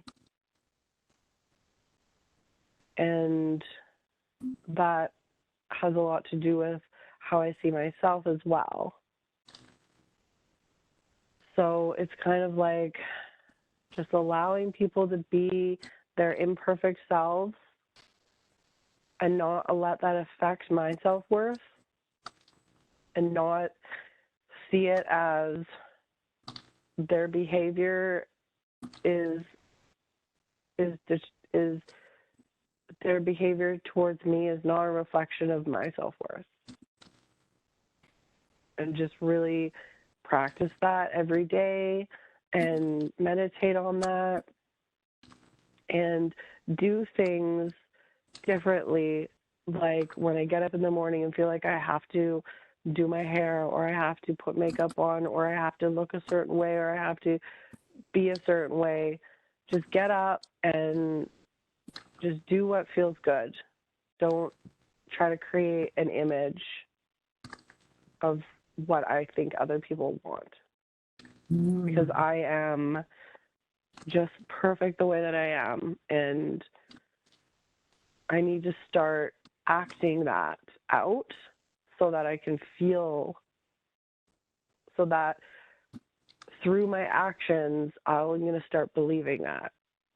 I don't need to put on makeup. Every time I put on makeup every day, I feel like I can't go out of the house without makeup. That is actually bringing my self-esteem down, because it's like what I feel like other people are going to accept. Mm-hmm. And it's a negative self-image that I need to start practicing daily and asking myself, am I doing this because I just feel like doing it, or am I doing it because it's really an insecurity that is driving, that's behind the wheel?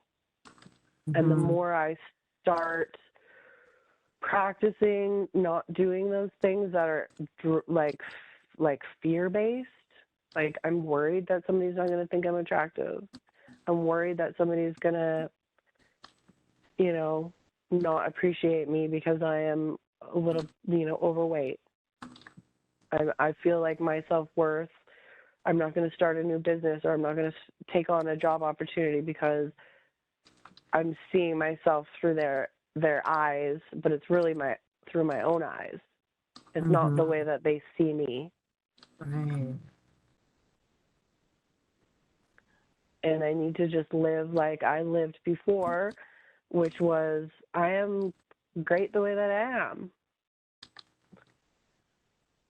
And that's going to cultivate more self-love for myself. And when I start feeling that growing, that's when I'm going to also attract those relationships too. That if I appreciate myself, I'm going to attract that in other people too. And I'm not going to have only relationships that are what I feel like toxic relationships, because it's a co-creation. It's not just that person's an a-hole. It's like I'm feeding into this and I'm creating it. I'm creating these relationships with these people.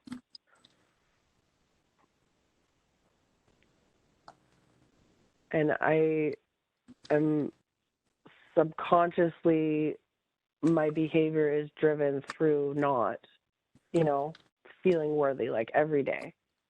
And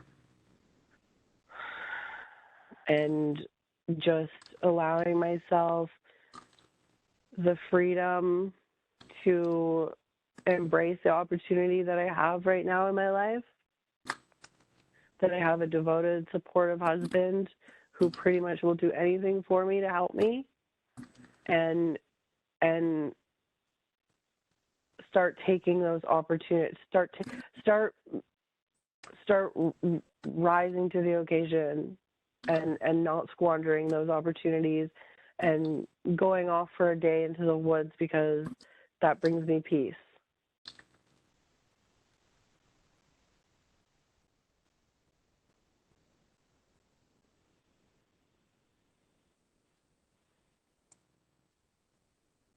I think I put too much of my self-worth in the relationships that I have, or the relationships that I don't have.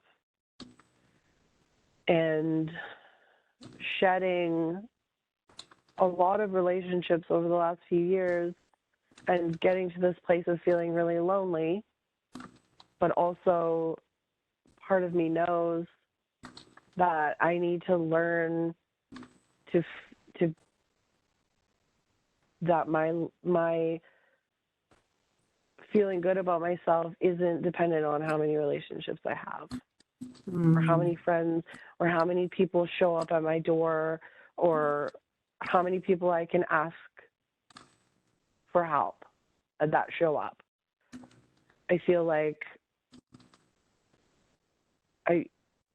if I ask A, B, C, and D for help and support, and none of them give me support, I feel like I am unworthy of that, and I need to stop thinking that way, because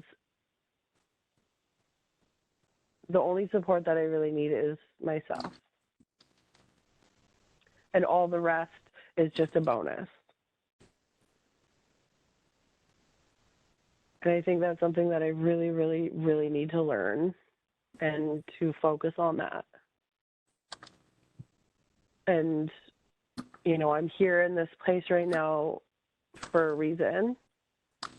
And not having tons of friends and not having tons of family members is actually facilitating my growth to become that person that I want to be, and to not need validation from 10 different people that I deserve to be loved or to love myself.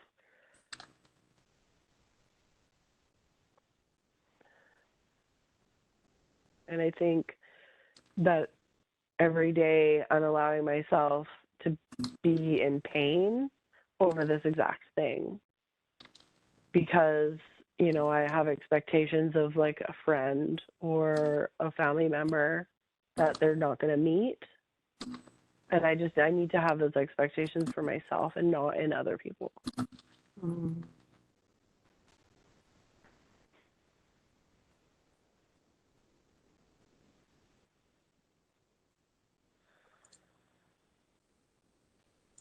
So what about ask your higher self, um, it can download creator's definition and perspective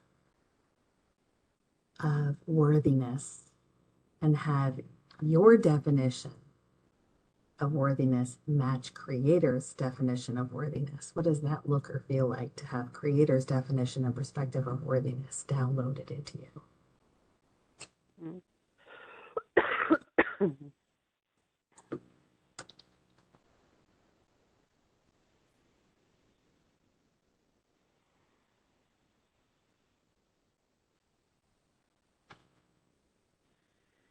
I think creator's definition of worthiness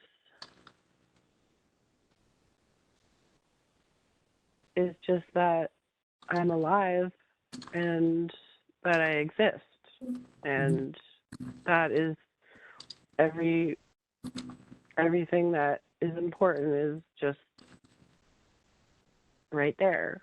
There's no specific standard for worthiness. It is just that I am, and that should be enough. And that my version of worthiness is a lifetime of painful experiences, or being disappointed, or being abandoned, and all of these have imprinted on me. And because people haven't been there for me the way that, I feel like I deserved to be there for. But if other people weren't there for me, then I must not be worthy. If my mom abandoned me, then it must be because she didn't love me. If my dad abandoned me, it must be that I'm not lovable. I wasn't worthy of him staying around. If my dad didn't teach me the same stuff he taught my other sibling, it was because I didn't deserve it, or he didn't appreciate me or think I was capable. And nobody said any of these things to me. This is all just stuff I created in my own mind. Mm.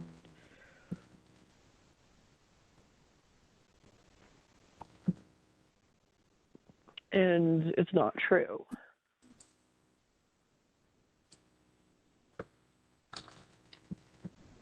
And I think that everybody is worthy, and everybody deserves to be loved, and to have self-love, including myself.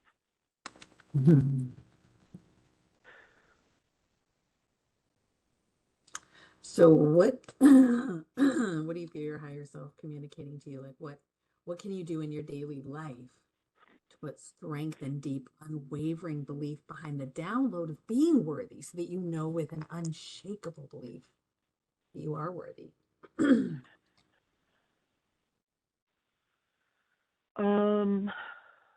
So, and I feel like I need to work on meditating about this a lot, and just continue to, it's like a seed that I'm planting, and I need to water it, and I need to show up for myself, and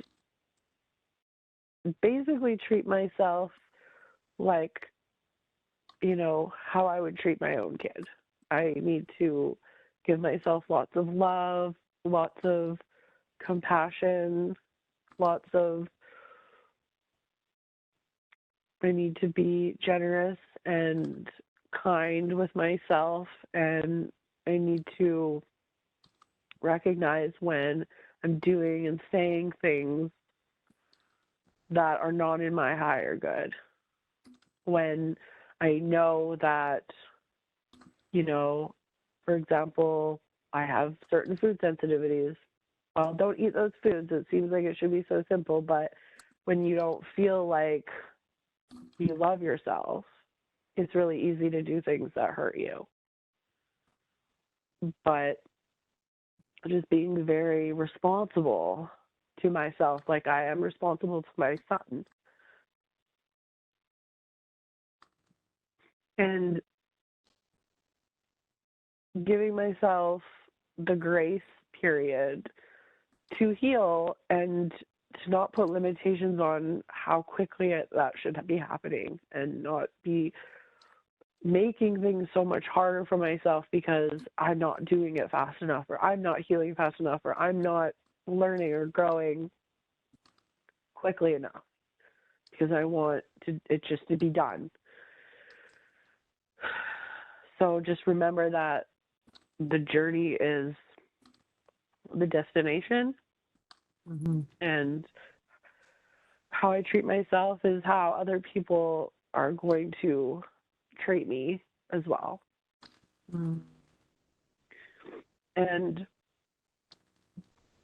not giving myself excuses. I need to have more discipline for myself, and the things that I know I need to do, I just need to do them.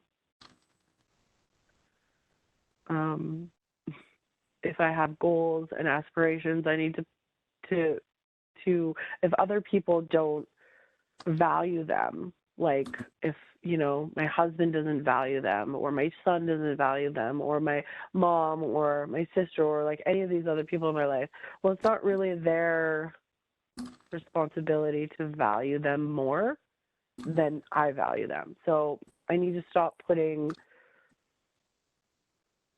my goals in other people's responsibility basket, and I need to cultivate those goals without expecting other people to cross the finish line for me. And I feel like there's lots of little things that I do that are little coping mechanisms, like when I'm feeling stressed or overwhelmed, maybe don't pick up the phone and call your sister, because you're not going to get, the support that you really need is the support I need to give to myself. And I think that's going to help to break a lot of patterns and cycles, because it's a constant cycle of reaching out for something and then being disappointed because I'm not getting it from, I have to stop putting so much on other people.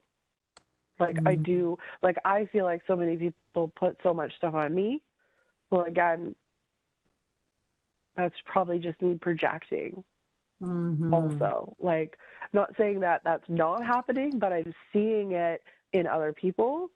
So like, it's just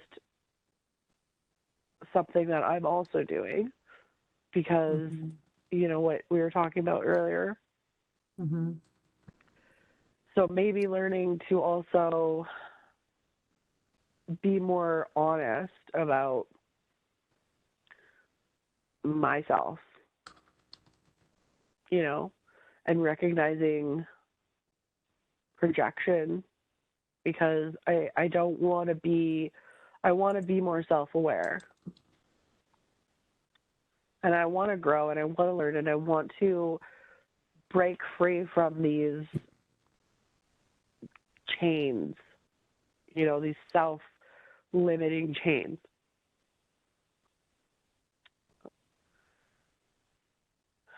So I think there's a lot of things that I need to start creating a plan for what my day looks like and be more disciplined with that, instead of just feeling sorry for myself or feeling depressed and like wallowing in those feelings. I need to recognize that I'm the only person that is going to be able to get me out of that. It doesn't matter how many friends I have or how many family members that, it's still my choice. So creating more of a structure for my daily schedule, like, is going to be really important, I think. Like getting up and meditating and not filling my day with things that are pretty useless.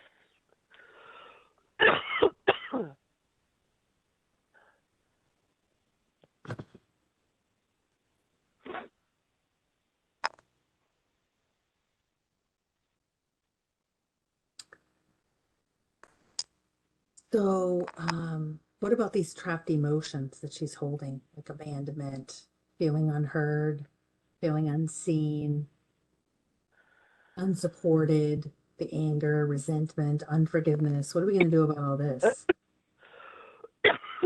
Can you get a drink? No, I think I'm okay. Okay.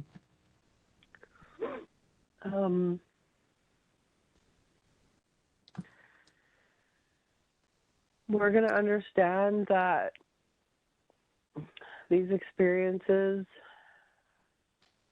that these emotions came from, were necessary experiences. And we're going to understand that, nobody's trying to hurt me. There's not this battle between me and these other people. And just let go and accept that, everybody's living they're on their own path. And, just accepting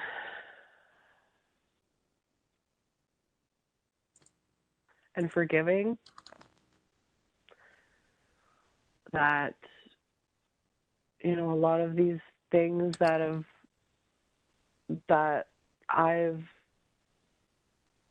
been in pain about are not intentional. My mom did the best that she could. My dad, he did the best that he could. My stepdad, he did the best that he could. They're all living in their own traumatic They're all trying to cope with their own traumas, and they never wanted to hurt me. Nobody's trying to hurt me. And I need to just accept that and just forgive and just be at peace with it, and understand that it was also an important lessons were intertwined in those experiences, and that I needed to experience them so that I could grow and I could be where I am now. Mm-hmm. And just looking at it from more of an objective perspective, like a bird's eye view, kind of. That even though I was, involved, I don't have to carry that with me anymore. I can let it go. I can release it. I can send it back down to the earth, and I can send it to Creator, and Creator can take those negative feelings and emotions and the dark smoke that's around my heart, and He can take it and He can transmute it and send it back as unconditional love and support. The things that I feel that I have been lacking, He can send it. He can transmute that and send it back. Can you have Creator do that right now and see to have that happen now? Yes. Grabbing up all that black smoke, that anger, that feeling abandoned, rejected, misunderstood, unappreciated, angry, resentful, bitter, maybe even if ever unsafe or unprotected. Mm-hmm. Yes. What does that look or feel like? It feels like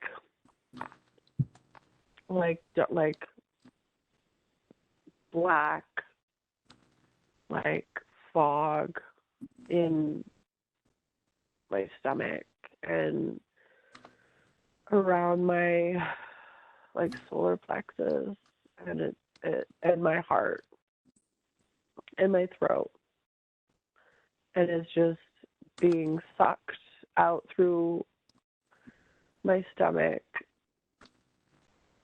and it's just going up into the sky.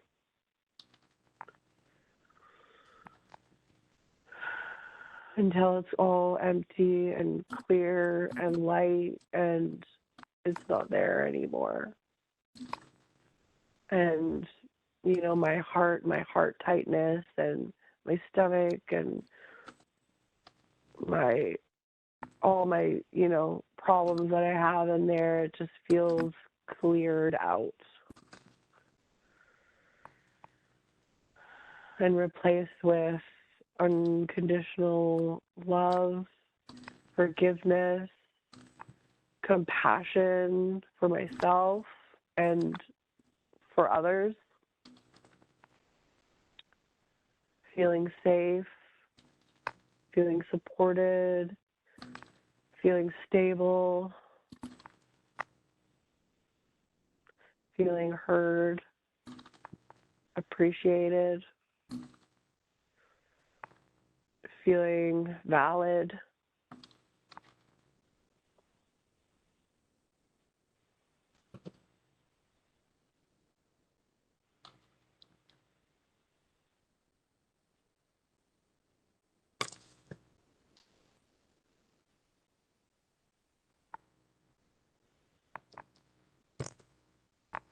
And it looks like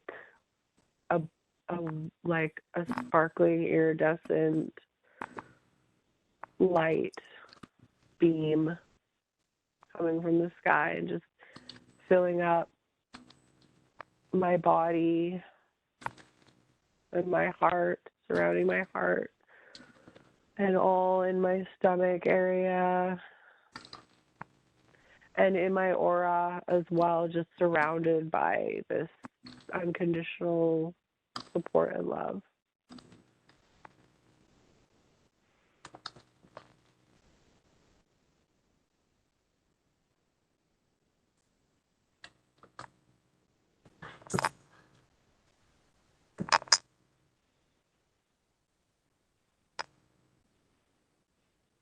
And I feel like a lot of the fear is being washed away as well, like fear of losing, you know, and loss and you know, I feel like I have had a lot of grief and loss, and I just feel like it's just all leaving and being cleansed. Mm-hmm. Can we ask Creator or your higher self to also include the grief and the shame and the guilt from those other lives, to include all of that in there, that can all also be resolved for those other past versions of you included in there? Yes. I feel like I always have this weird subconscious fear that like people are going to go away. Like,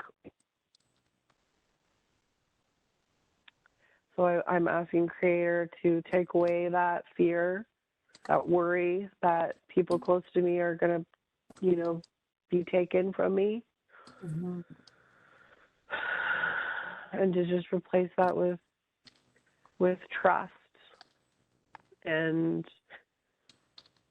confidence that I will have what I need in my life and the people that I need in my life.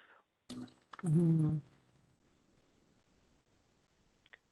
Can we ask Creator to also pull the shock and trauma from that life when your people were attacked and then repeatedly attacked, and the shock and trauma from having to be a slave, and send that to Creator's light?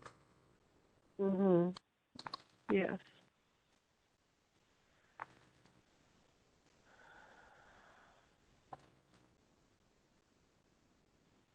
You just ask Creator to heal all of that pain and trauma and grief and the fear of living in constant fear, to take all of those emotions and just breathe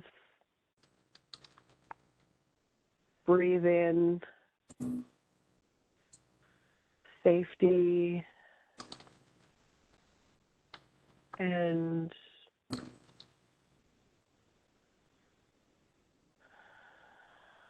peace.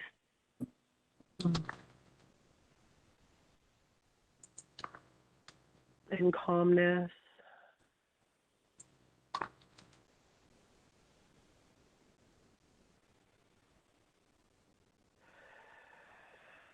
And freedom.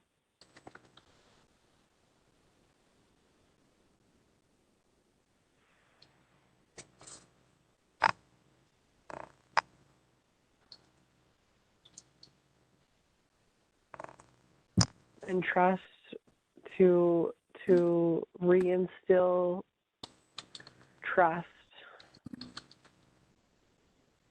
because I have a lot of trust issues. So I just ask Creator to breathe in to me trust and to reconnect me with the universe and to remind me what that feels like.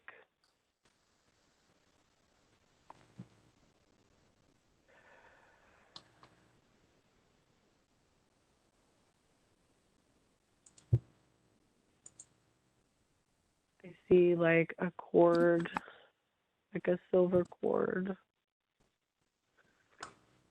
And that is just the connection that I have with the universe.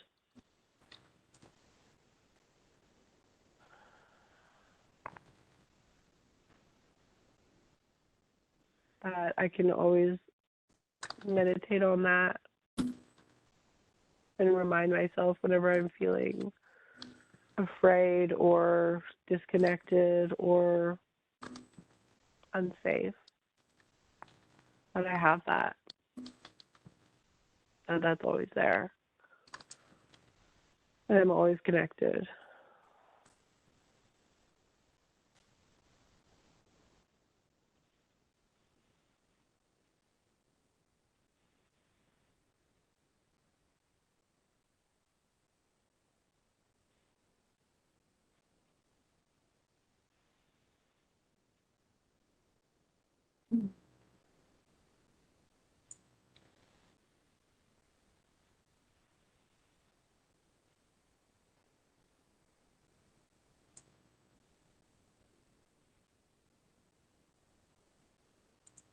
So would it benefit her to have you download Creator's definition of acceptance into her, or do we not need that now? And what I mean is Creator's definition of acceptance, and that she knows what it feels like. She knows that it's possible, and she knows how to accept everyone as they are, exactly as they are, without the need for them to be anything different. I think that it would be helpful. What does it look like to download that?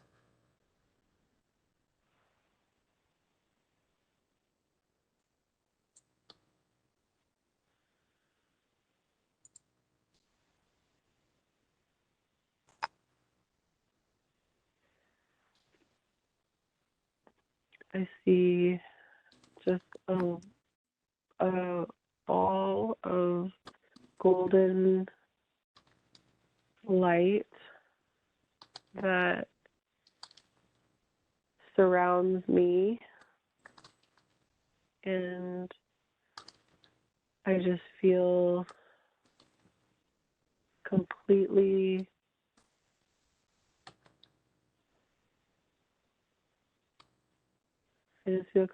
at peace with myself, and I don't have any judgments.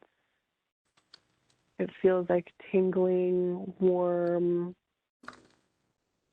sparkling, tingling, warm sensation all over my body, that I am perfect the way that I am.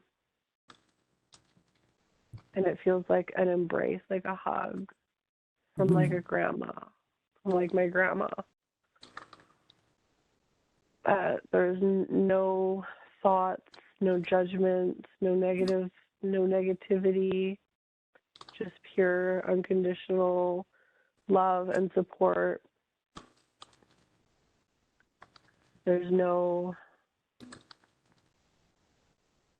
do this and you'll get that kind of feeling at all. It's just, I love you just the way that you are. And no matter what mistakes I make, there are no mistakes. Everything that I do in my life is meant to be, and it's okay, and to just be at peace with my choices, and to not live with regrets. And now I need to have that same love, and I see the golden light sphere moving from me to my mom, and just surrounding her and embracing her and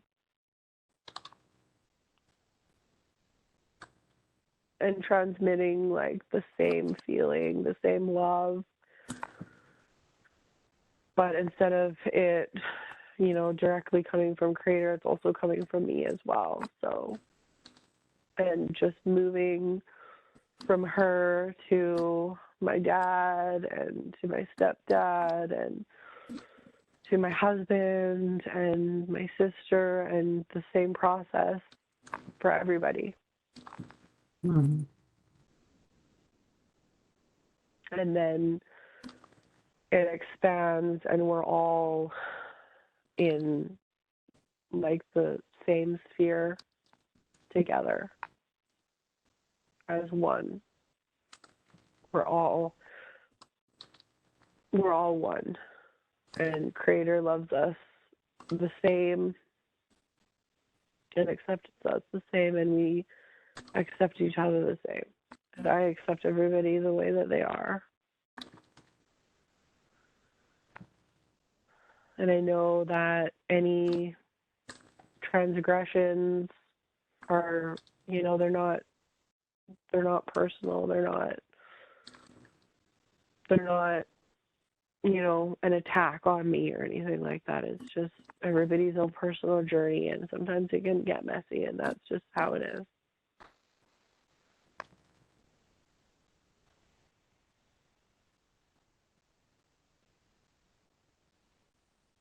And just to have lots of forgiveness and love for each other. And even if I don't always get that, you know, that's what I'm going to do.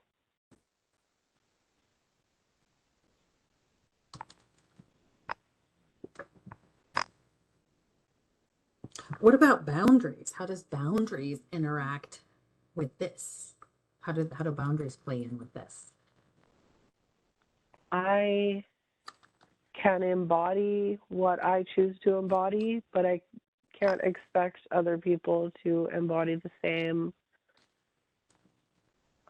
perspectives or values, or to have the same level of, you know, awareness, and that my boundaries are my own.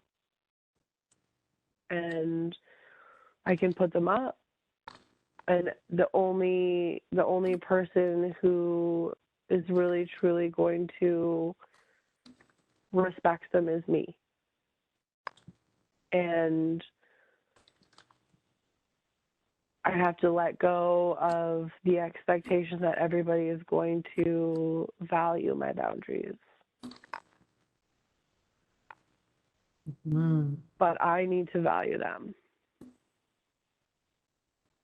It's like a shield,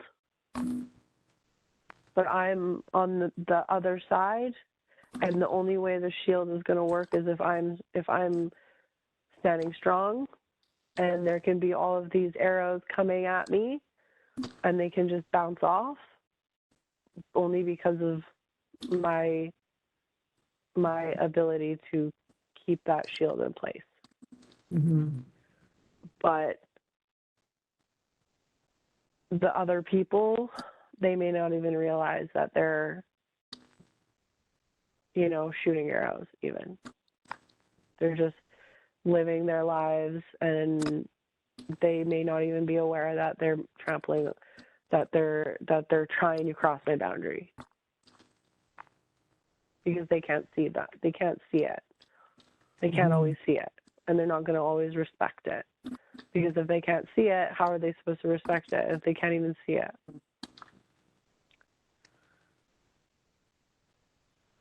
So I need to, my boundaries, my relationship with my boundaries are my own personal relationship.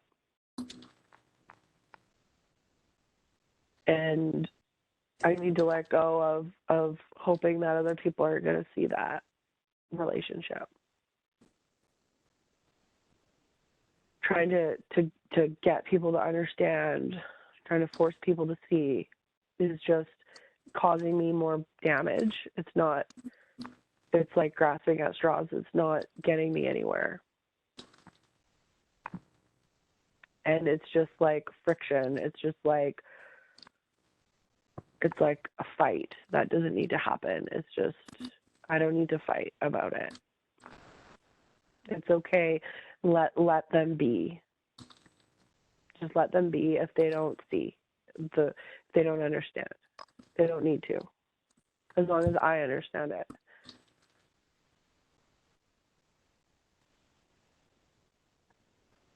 I can accept them and be okay with it.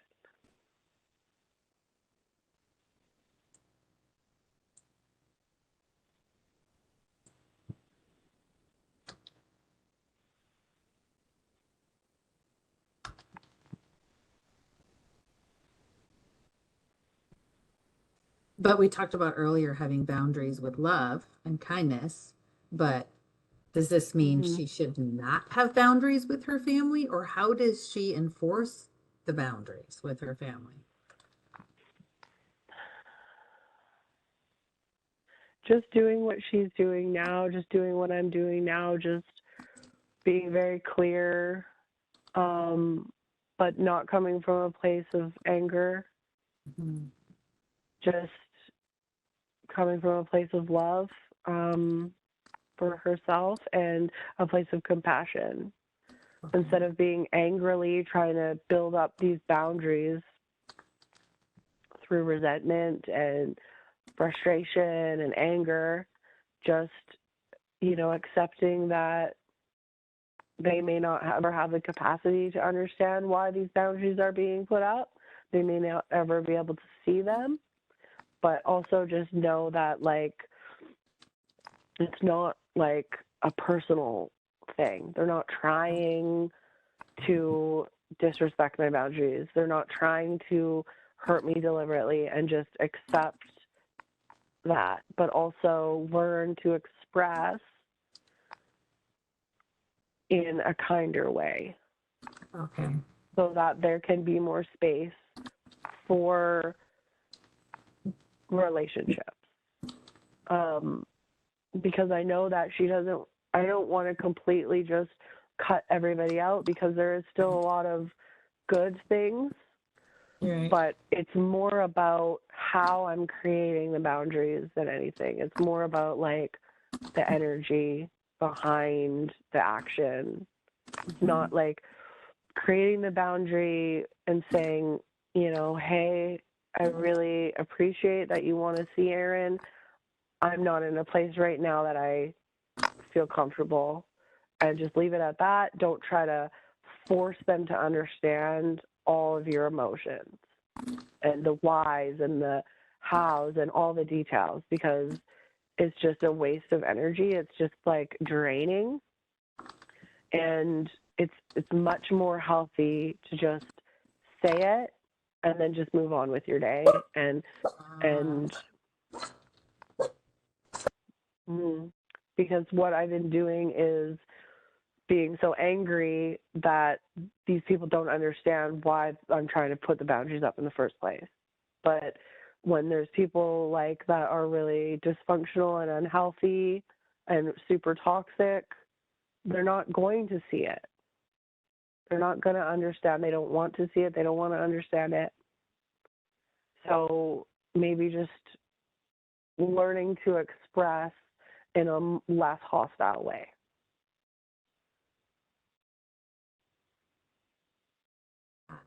Because I always end up feeling bad about how I explode and how I communicate with people. I always end up feeling badly about that, because I know that it's not from a place of love or compassion. It's just from a place of anger and resentment. Right.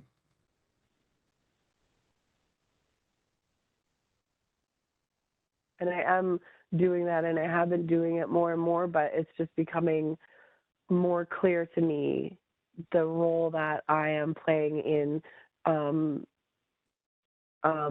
perpetuating the conflicts. Giving energy into, like, a conflict, instead of it being more about, oh, I'm going to put up a boundary here, and then not feeding into that conflict, negative, dysfunctional, fighting kind of energy.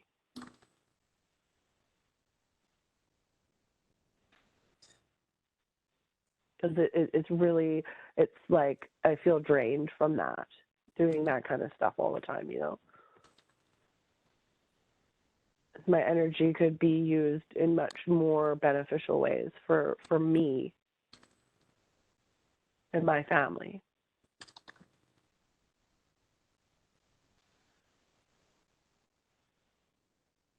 So the energy of conflict and fighting is not there if she doesn't put it there. Is that what you're saying? It's like the energy is there, but I'm meeting it and and I'm matching it. Like my mom, she wants to fight. That's like her energy is always fighty, right? But if I don't feed into it, and then I am embodying that same energy, it's like I'm matching it. But if I don't do that, then I'm not a part of it. It's just she's just doing it to herself, but I'm not a contributing factor. Right.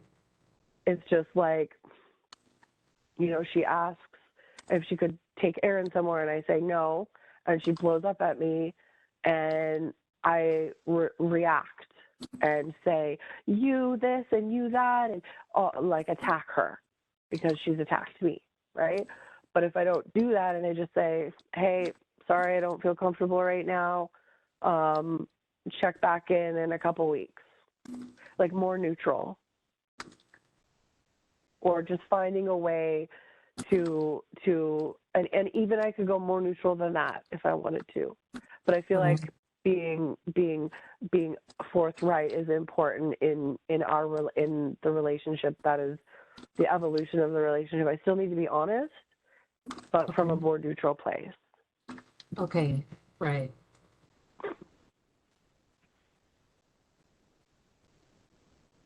Got it. So what can she do to quiet the inner critic? Kind of changing gears just a little bit. Talks about this inner critic. I think just meditating a lot, and practicing maybe inner child, like wound healing. I'm sure that there's a lot of resources out there. Because I feel like a lot of this is just been developed through like my childhood beliefs that I developed. So working with my inner child and healing the inner child wounds. Oh, okay. Because a lot of this stuff is from, you know, maybe there were behaviors from my parents, but a lot of it was thought forms that I created as a child, right? Like, oh, you know, I'm not good enough to be taught what my brother is, or, you know, my dad abandoned us because, you know, he doesn't love us, or, you know, oh, my sister, she's better looking than me, or she's more valuable than me because, you know, she was going to be a model or whatever. So all these kind of things that are like patterns of thoughts that were created as a young child, like a young person. But I feel like meditating is going to be huge for me. And maybe just doing the inner child healing.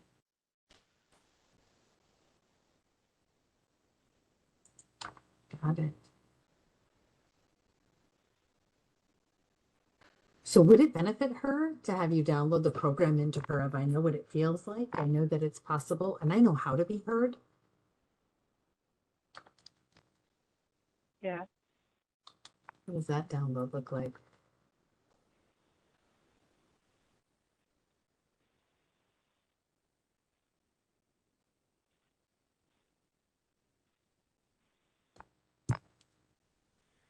I'm seeing just like a lot of images of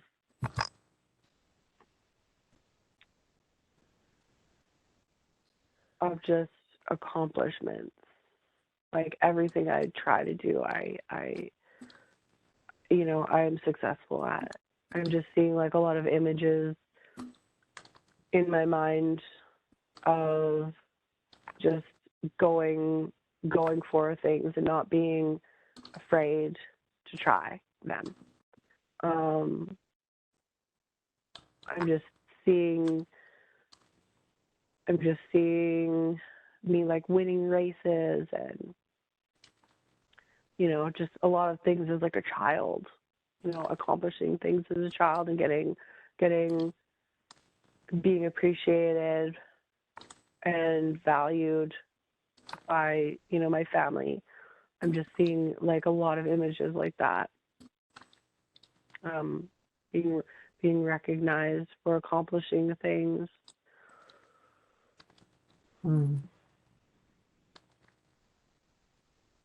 So what about this download? Would this benefit her? I know what it feels like. I know that it's possible, and I know that I am important.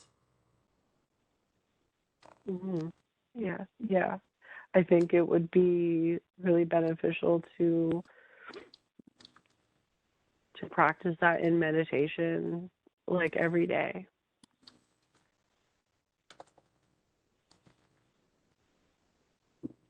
Feeling the feeling and knowing that she's important, do you mean? Yes. Okay.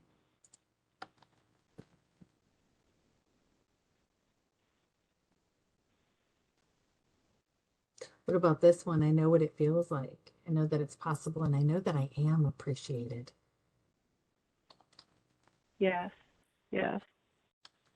What does that download look like?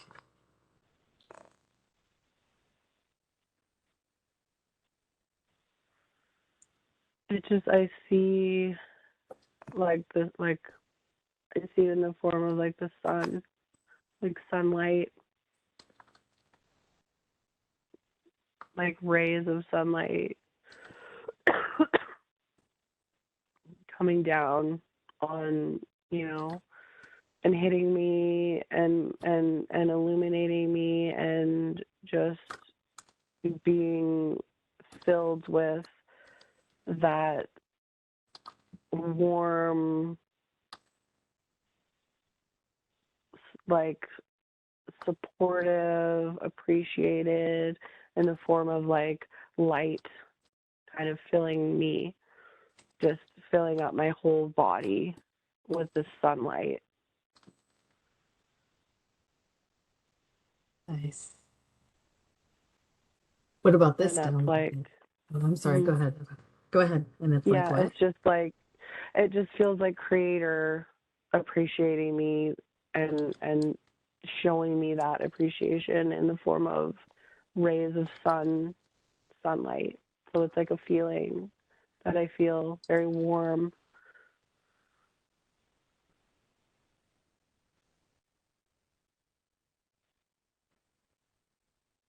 Is that done or should we wait? Yeah, I know it's done. Okay. What about this download? I know what it feels like. I know that it's possible, and I know that I am 100% connected to the creator of all that is. Yeah, I feel like it's like a similar, like it's like the kind of the same thing happening with just like creator pouring in all of his love and appreciation and seeing me and valuing me and having confidence in me. Mm.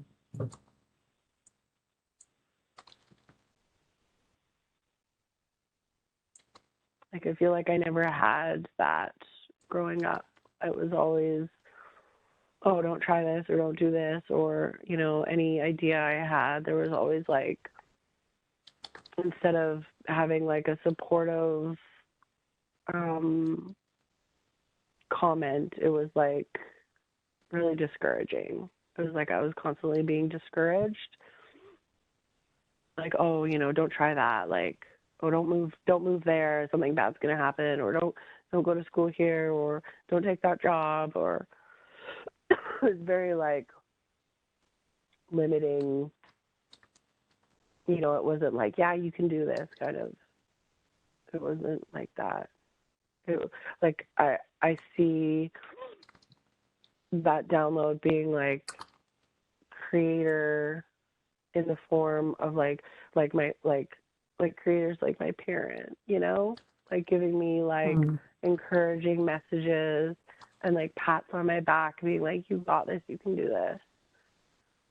I have faith in you. I believe in you.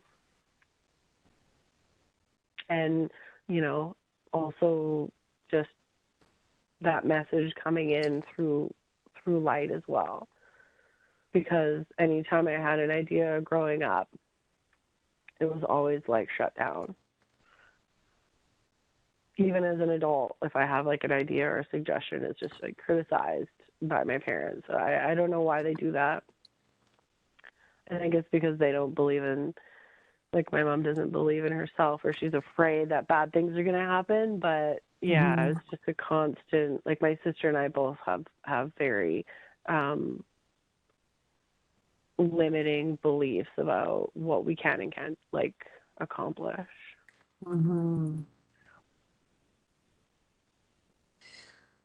So what about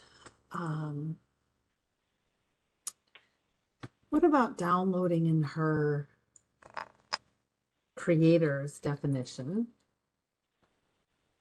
of divine mother God, so that she knows, and downloading in her all of the love and support and nurturance and encouragement that divine mother God provides, that she didn't receive from her earthly mother. Can you download creator's definition of divine mother? So almost kind of like what you just did now, if it would benefit her.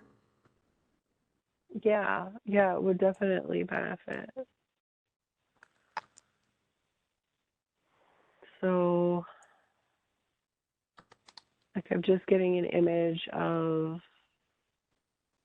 like, Mother Earth.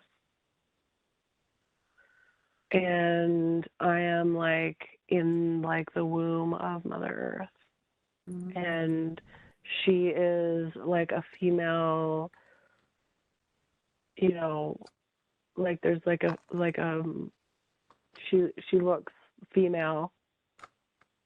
And you know, it's like a picture of the earth, like I'm looking at the earth from above, and I can just see that I am inside developing as like a baby, and that she has unconditional love and support and so much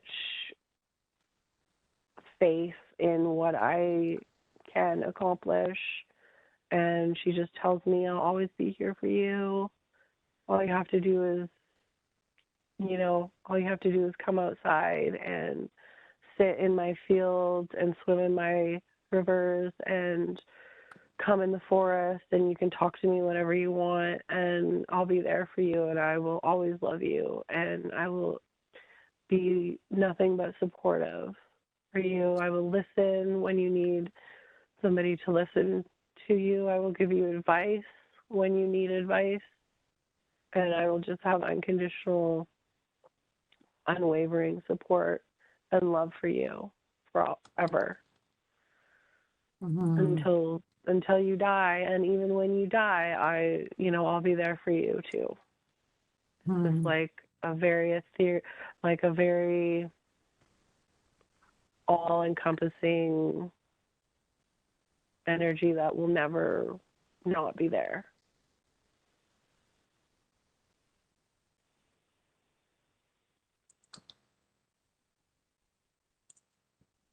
And that I'm a part of her, you know, like on a physical level as well, not just like an energetic level. But when I go, you know, when my body dies, I'll, you know, go back into her, and it will always be one.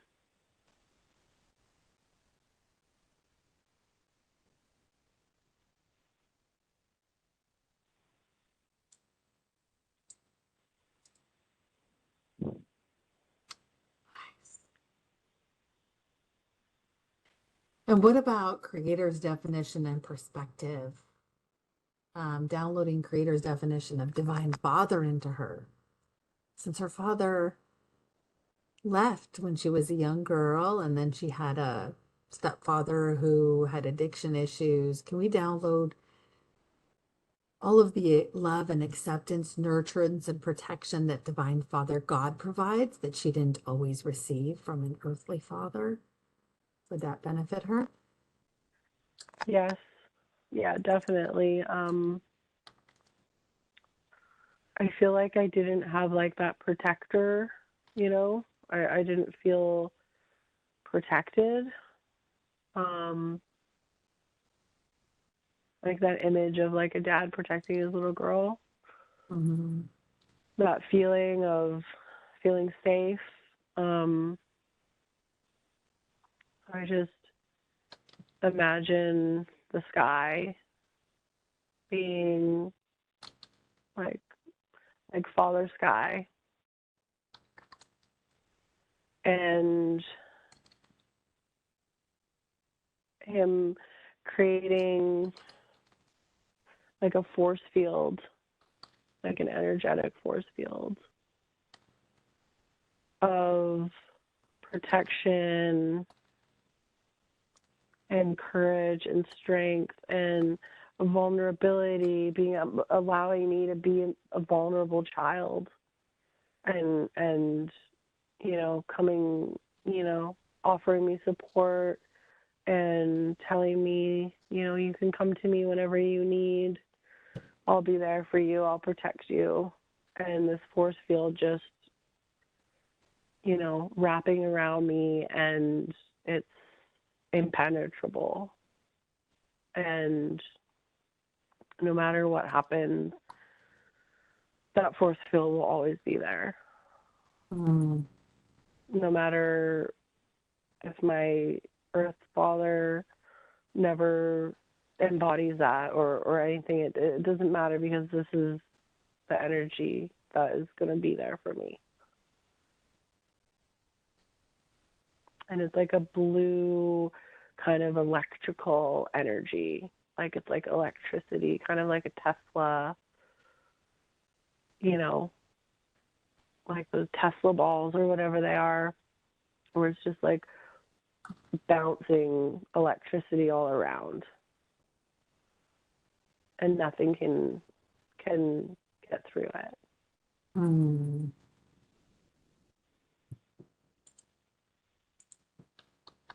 Nice. Would it benefit her to download this program into her? I know what it feels like. I know that it's possible. And I know how to trust a creator of all that is 100%.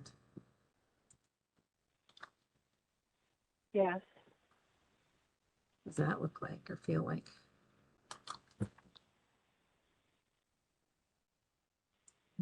I feel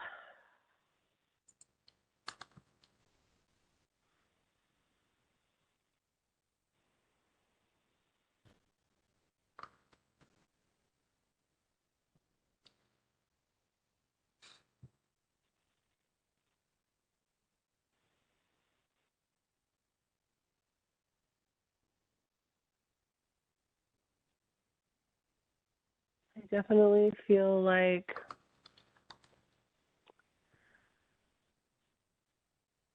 what I'm seeing is like I'm meditating, I'm sitting and I'm meditating, and I'm leaving my body and I'm going out like astral traveling. But before I leave my body, universe creates like a protective like ball of light around me, and I can just go anywhere in the universe and nothing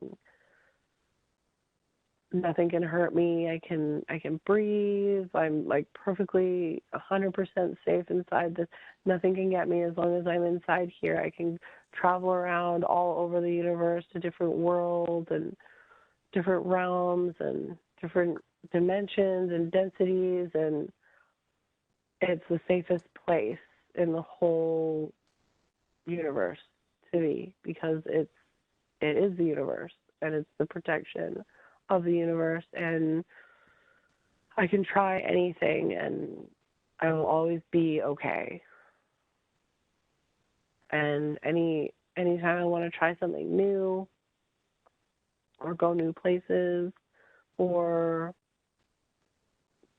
try a new experience or change my circumstances, I will always have that protective ball of light around me, no matter what I do.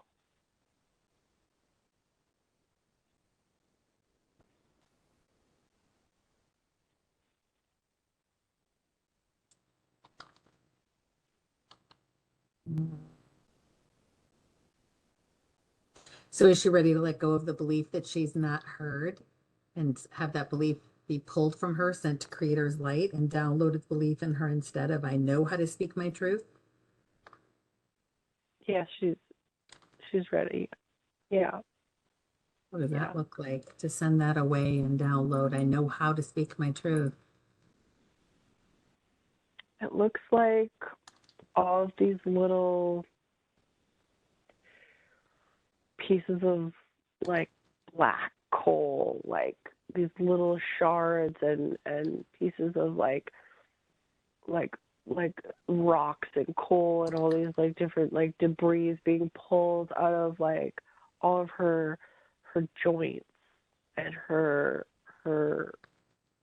like everywhere that she has like pain accumulating in her joints and her ligaments and her muscles, like it's just being pulled out fragment by fragment and just being sent away up into the universe to Creator's light and being replaced by white light and energy and vitality.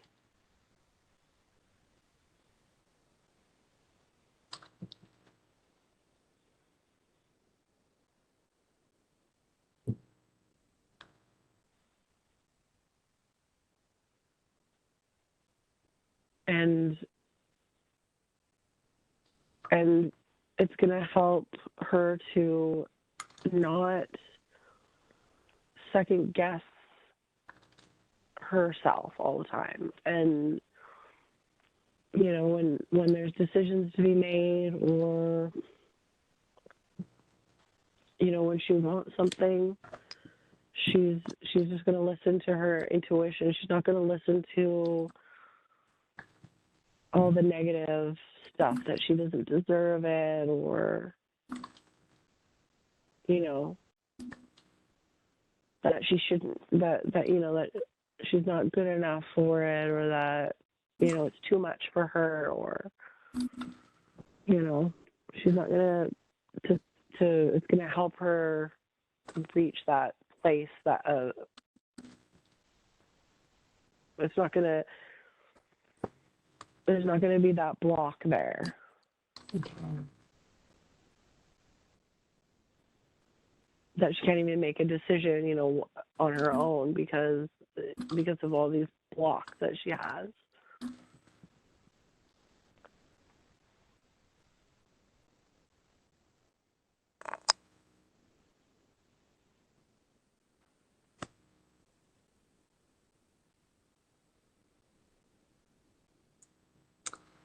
And what about this download? I know what it feels like. I know that it's possible, and I know how to live without being overwhelmed, too tired, and overstressed.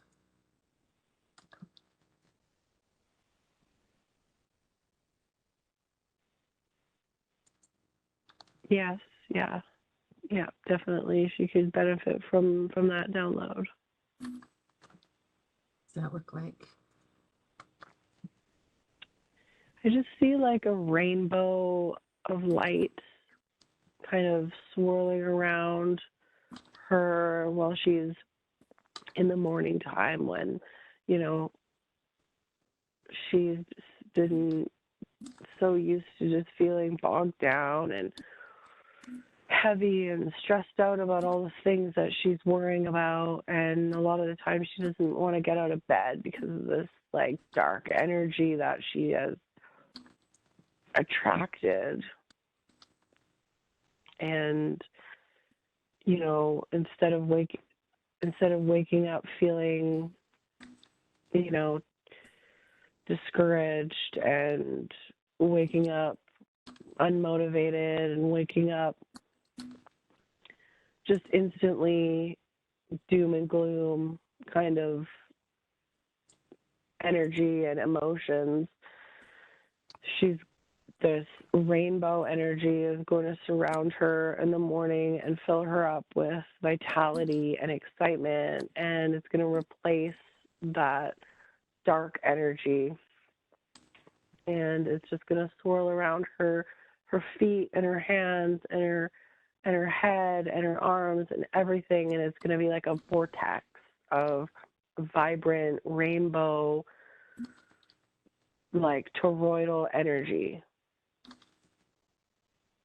And it's just going to help her to embody that energy, and it's going to help her feel revitalized, and she's going to wake up feeling excited for the day and with energy.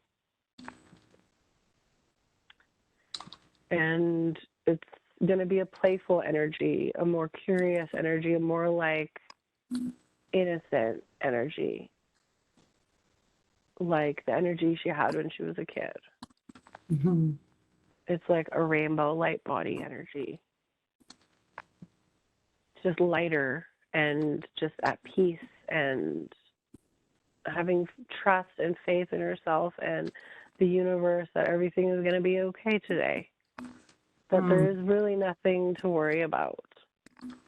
That she has, you know, it's the energy of abundance and appreciation and gratitude and curiosity and excitement, just like childlike wonder.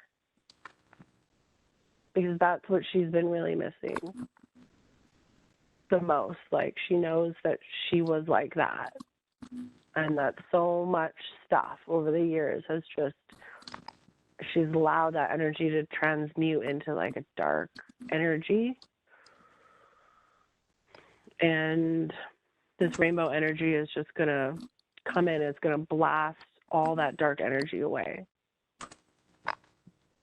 And it's not even going to have a chance to get into her thoughts.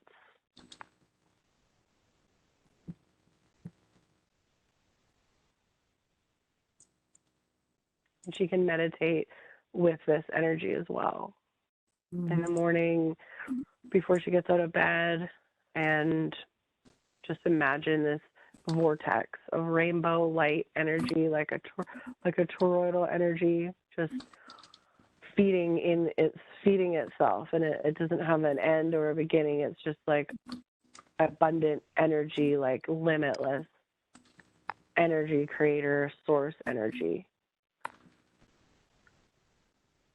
Like how kids wake up, you know, where they just have bursts of energy, and it's just pure creator, source energy.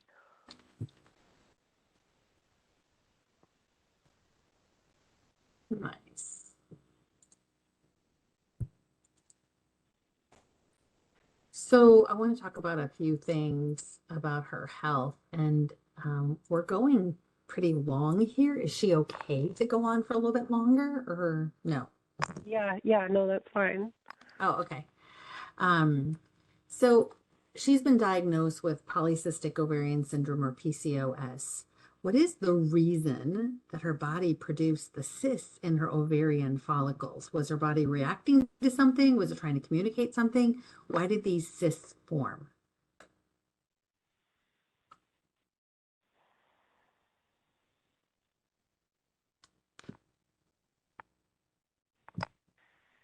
She's been out of balance with her natural energy for a long time.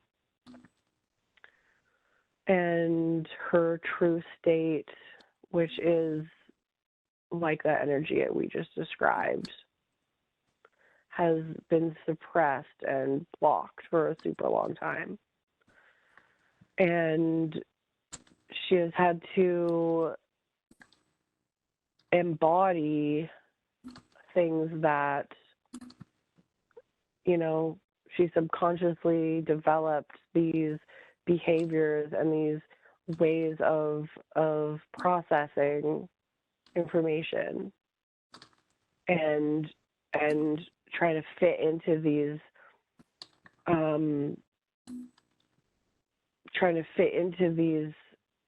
these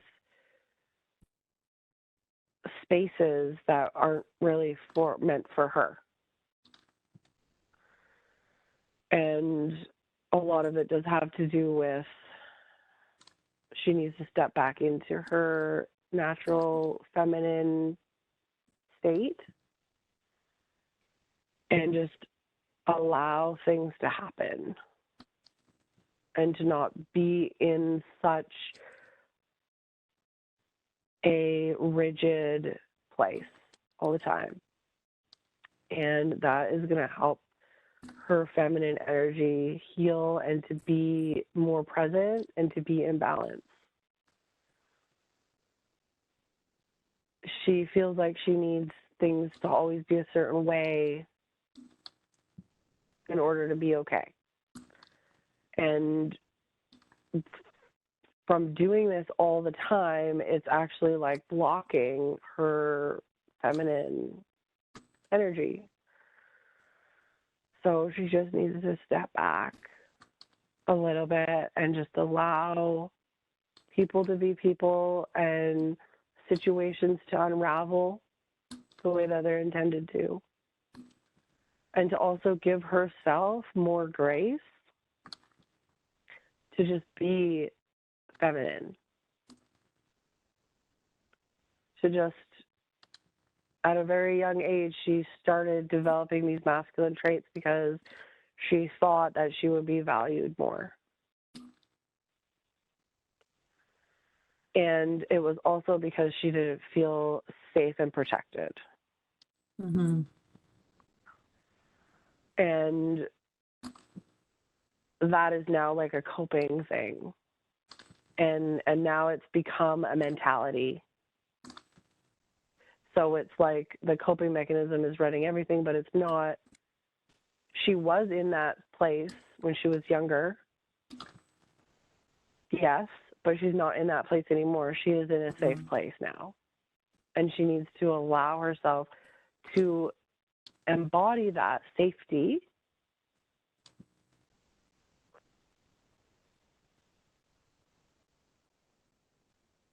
and to really just appreciate it, that it is that's what her reality is. Her reality isn't the reality that she had as a child anymore.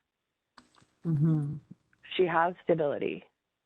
She has a great husband who, through all of her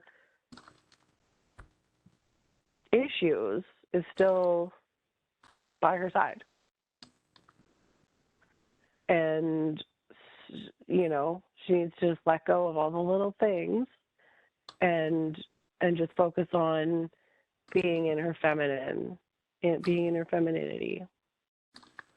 Like allowing her partner to be the protector, to be the masculine, the dad, the husband. And it doesn't mean that, you know, he's never going to do things that he's not perfect, but he isn't like, she's responding to like wounds that she has from childhood. And he does something that might remind her of a feeling that she had, but it's not the same. It's not the same situation. It's just those wounds aren't healed, so they're easily like affected. It's like these sensitive things, these triggers. And she thinks that is the same thing. Like her subconscious thinks it's the same thing, but it's not. So she needs to heal those wounds, and just to focus on continuing to be aware of them and to allow them to heal, and to focus on being proactive, because they are being healed, but there's still going to be more work. It's not just like going to be all better all of a sudden. There's still work, but to be aware that he hasn't created those wounds. Right. So to recognize that he's not her dad, he's not her stepdad, he's not her mom. And if these wounds are so easily triggered, then it's her responsibility to heal them. Right. But in the process, he's providing a safe environment for that. Instead of attacking his masculinity, she needs to just step into her femininity and allow that healing, mothering, healing nature that we embody as women. She needs to pour that into her healing. Mm. And just be feminine in the ways that she feels safe being, you know. If she wants to stay at home and she doesn't, you know, she wants to stay at home and she wants to be the, you know, that kind of feminine energy, then just do that. But let go of these, like, this self-image of being like this masculine problem solver who has to take on all of the protection and the problems and everything like that. Let her husband provide that. Wow, that was really good. So, would it benefit her to have you right now balance her masculine and feminine energies? And if so, what does that look like? Yes, absolutely. I'm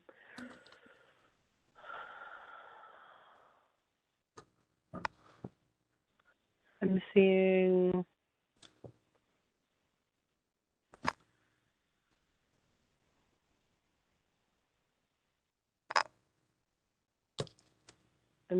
like a mountain representing like the masculine energy, and like a river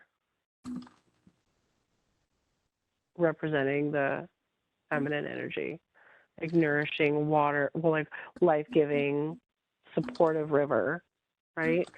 And the stable, strong, you know, mountain that you climb, right? And I see her on the mountain, clinging to the side of this mountain, like unbeknownst, like for no real, like it's not in any service to herself. She's just blindly feels like you have to climb this mountain because somebody else did it, and you know you can prove that you can do the same thing. And I just see her struggling for no good reason to be on this mountain. Like, it's just pointless. Mm-hmm. And she just is realizing, like, looking down into the valley at all these people down there. They're fishing and they're picking berries, and there's all this abundance in food and life-giving energy, and I'm on this surface of this rugged terrain, and I'm getting cut, and I'm bleeding, and I'm just struggling through all this, and I'm wondering, why am I doing this? And I just slowly come down, and I climb. I start descending off this mountain. And as I'm coming down, things are getting more green, and I'm seeing more animal life. My wounds are healing. My desire to challenge myself in this way is starting to disappear. And I'm realizing like how unnecessary it is, that it's not actually benefiting me in any way. And I can't be of service to anybody up on this mountain. This isn't where I'm supposed to be.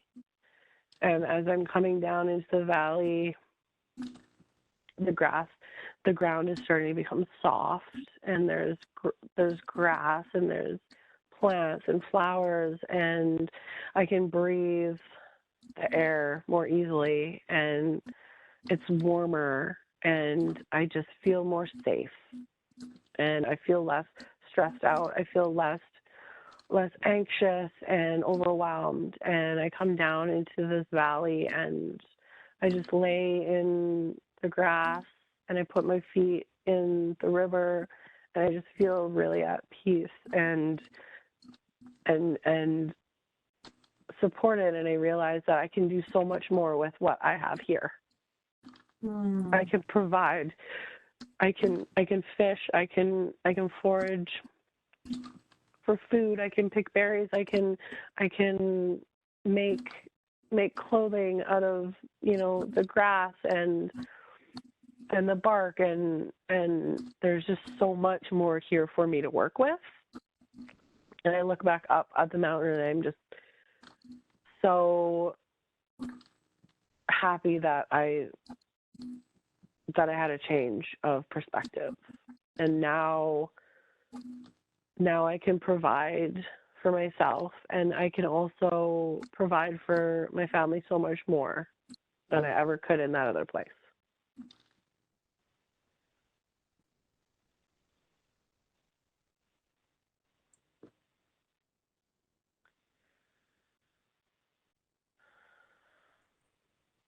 And I feel like I still appreciate the mountain, and the mountain is still a part of the ecosystem. The water comes from the mountain, the river comes from the mountain, the rain is formed because of the mountain, the clouds, like it's still a part of me, and they contribute to each other, but I don't need to live there. I can return there when I really need to, when I really need to, if it's a matter of survival. There is protection there. There are caves where we can go if we need to, but I don't need to reside there right now.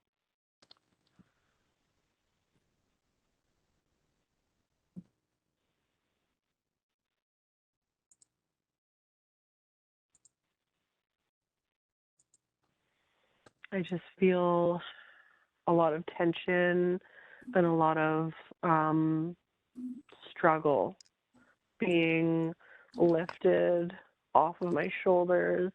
I feel like I can be a softer version of myself. And I could live in a softer environment, a more healing environment where I feel more like myself.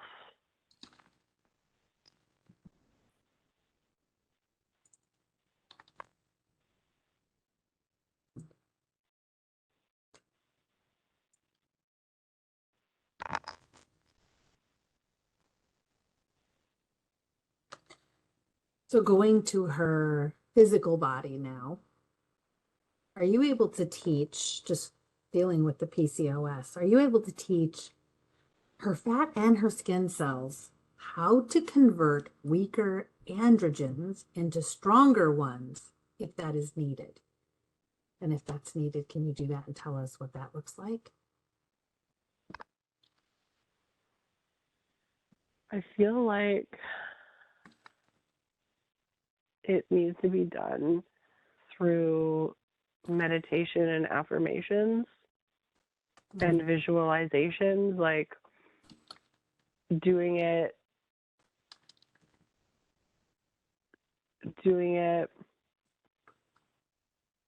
on a daily basis for some time. Okay. Because it's been like a program, like being in her masculine energy has been like a program. Like she's programmed herself there. So balancing it as like a baseline, but also working on that regularly is going to help her body to remember and to facilitate that as like a process.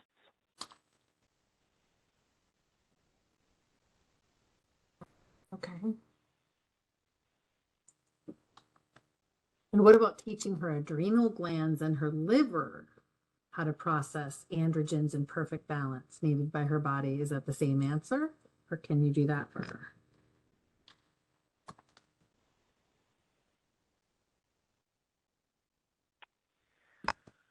I feel like she's working on a lot of this stuff on a physical level already. And like on an energetic level, I feel that it would be the same, like a practice. Okay. Like just communicating with her liver on a daily basis through like meditation. Okay. And just meditating with like healing frequencies and that it will all come into balance through that. Okay. Does she believe that she can be totally healed? She does believe that. And she is on like the right track. Like Rome wasn't built in a day kind of thing, you know? It's a lot of breaking down a lot of imprints and programs and beliefs and traumas and, you know, changing her energy and her frequency. And it's all like a chain reaction that is happening, and it's a continual thing. But I don't think she would be spending all this time and energy if she didn't really believe that it was possible. Okay. Like she really truly believes that anything is possible. You just have to keep going. You just have to not give up. Right.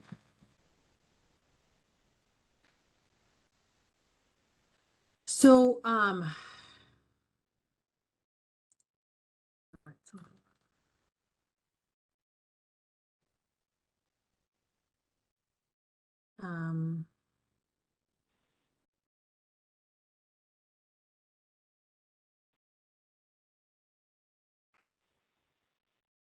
hypothyroidism. What is her body telling us with hypothyroidism? Telling her with this? That she has to heal her throat chakra and find her like a balance in her communication. You guys, we touched on that a bit already, but I think working with her chakras is going to be really important because they've been stifled. You know, she's stifled them. Her heart chakra, her throat chakra, her hypothyroid, her sacral chakra, her solar plexus. Like these are all, you know, energetic things. And finding a way to communicate compassionately, but also in her truth is going to be really important for her healing. Okay. What about also like meditating and working with her aura? Would that help too? Yeah, definitely. Okay.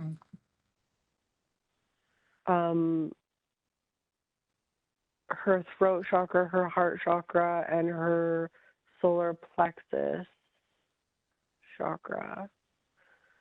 But all of it, you know, think meditating specifically with green, like a green crystal or a image, imagining green, and just working with each chakra that is like blocked. Right. Maybe spending a certain amount of time on her throat chakra and then on her heart chakra, or vice versa, is going to really help with that. And I do believe that she is on the right track. It's just, she just needs to commit more. Like, she has a lot of ideas and intentions, but it's just putting those intentions into like action that she really needs to do, instead of squandering all of her time with things that aren't like, that shouldn't really be priorities,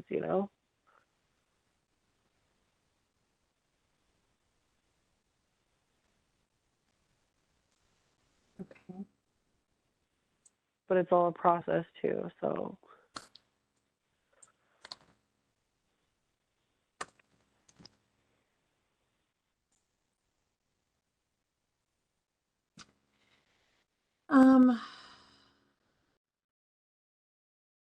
All right. She wants to know, can you pull the shock and trauma from her body, from all her cells, from these specific things, from being present when she was a young girl and her mom was stabbed, from having a finger of hers get ripped off in a piece of machinery, from the time when her father died when she was a young girl. I think she said she was 6. And then also the shock and trauma from a more recent surgery on her breasts where she got a bad infection, was a deadly infection.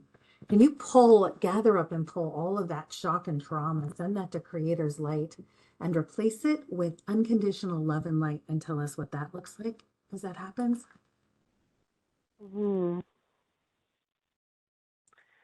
So I see from all of these, like, points from her injuries, like a green, kind of like oozy, like kind of like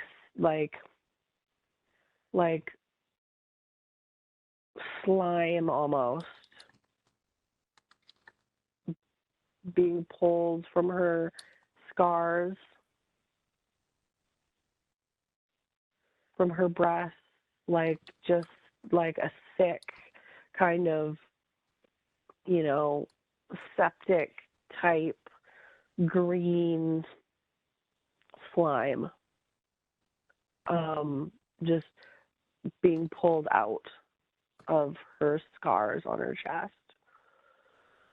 And just all of it just being pulled out. And from her finger, it's more of like a purpley red kind of ooze. And that's being pulled out as well.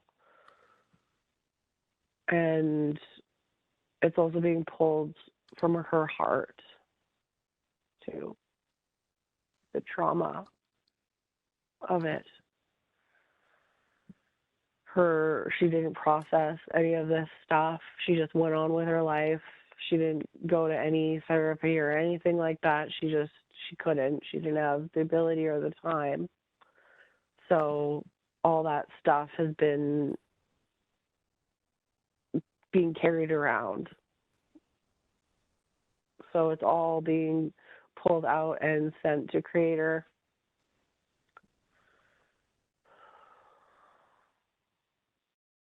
and it's just being replaced with a white light, healing energy, filling up all the scar tissue and all the places that have been hurting.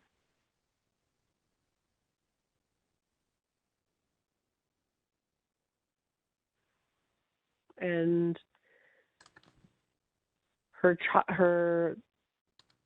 childhood traumas, I just see a little girl and like the little girl version of me, and it's like this really dark blue black kind of, it's almost like little worms, just like being just floating off of her aura and her energy body, her little energy body that didn't understand any of this stuff, that just bury it deep down inside. And I just see her energy body, like a silhouette of it, and it's just transmuting from this dark blue black, like all these wormy things coming off of it and just floating up into the sky. And her energy body is now clear and bright and white and like kind of new, like what it's meant to be, what it was meant to be like. That she didn't get to be like that.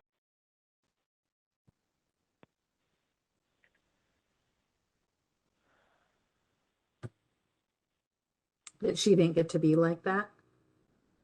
Yeah, like her child, her innocent energy, she was like 5 basically when it started turning darker, like just being, just the experiences and the energy that she had been carrying around since she was that age. Mm-hmm. She didn't get to just be a kid and have that light energy since she was that age, basically. Okay.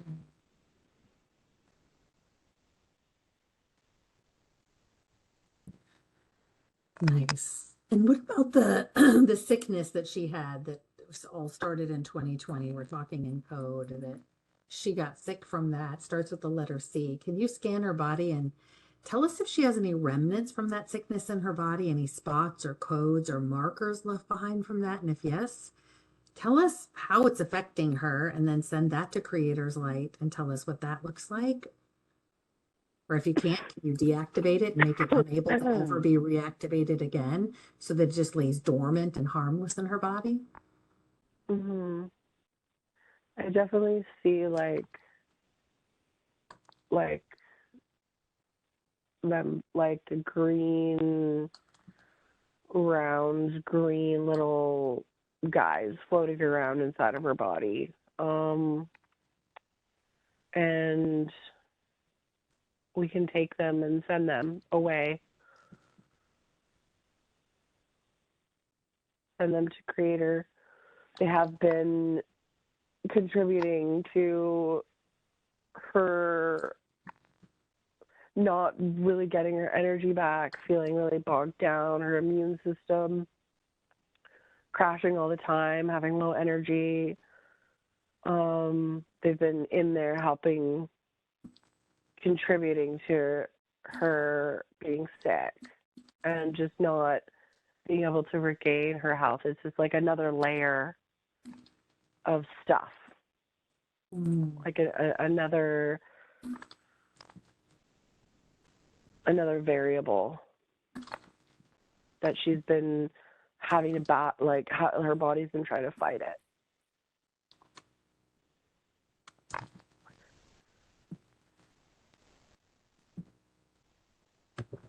So you're sending all of those to Creator, and can you replace them with healing white light?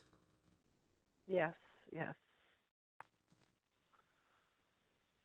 So all the areas that they were living, that they were affecting, are now being filled with a cleansing white light, just filling her with energy and healing and love.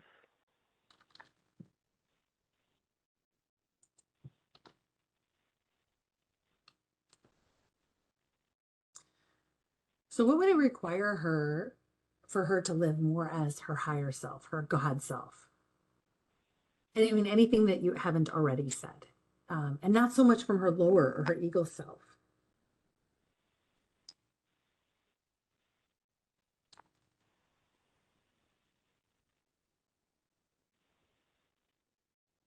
I would like her to communicate with God more often. And she's been getting a lot of messages in the forums of various people who want to share their beliefs and their practices. And she knows that she doesn't align with religion, but she can still align with connecting with people who believe in a higher presence.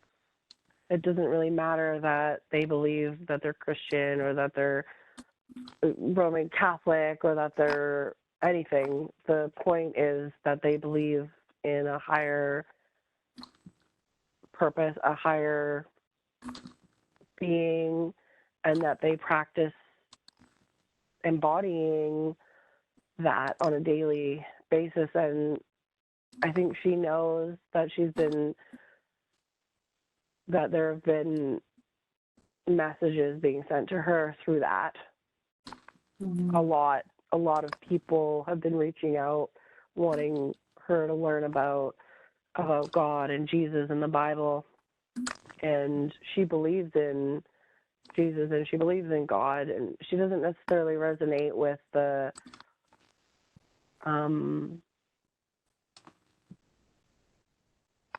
institutions and the rules, and she knows that there's some darkness there, but there's also a lot of opportunities to connect with God and to understand and to connect with other people through that. And to not be afraid of her programming as a child, and just to it doesn't matter if other people don't understand. If she wants to go to Bible study, go to Bible study. If she wants her son to learn about Jesus and to learn about God, there's nothing wrong with that. And if she wants to connect with her mother-in-law through her religious beliefs, then that's okay too. She doesn't need to embody everything that these people believe. The point is that they're connecting about God together. And that's going to make her have more of a community. Because a lot of these people have this, this Christ consciousness, this love energy, and that's what she's looking for. Mm-hmm. Right.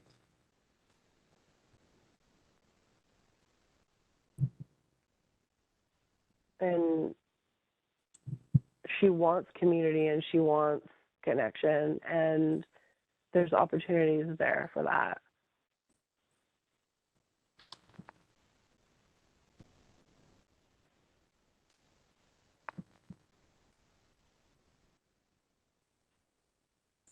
I think there's a bit of a limiting, or there's a bias inside of her. There's a reluctancy to explore that because of programming, because her parents are atheists, and then there's the indigenous there's the persecution from the church. So there's conflicts. There's conflicting aspects because she's Native, Right. right? But she's also believes in God and like Creator and God, and it's just all the same thing, really. It's just different.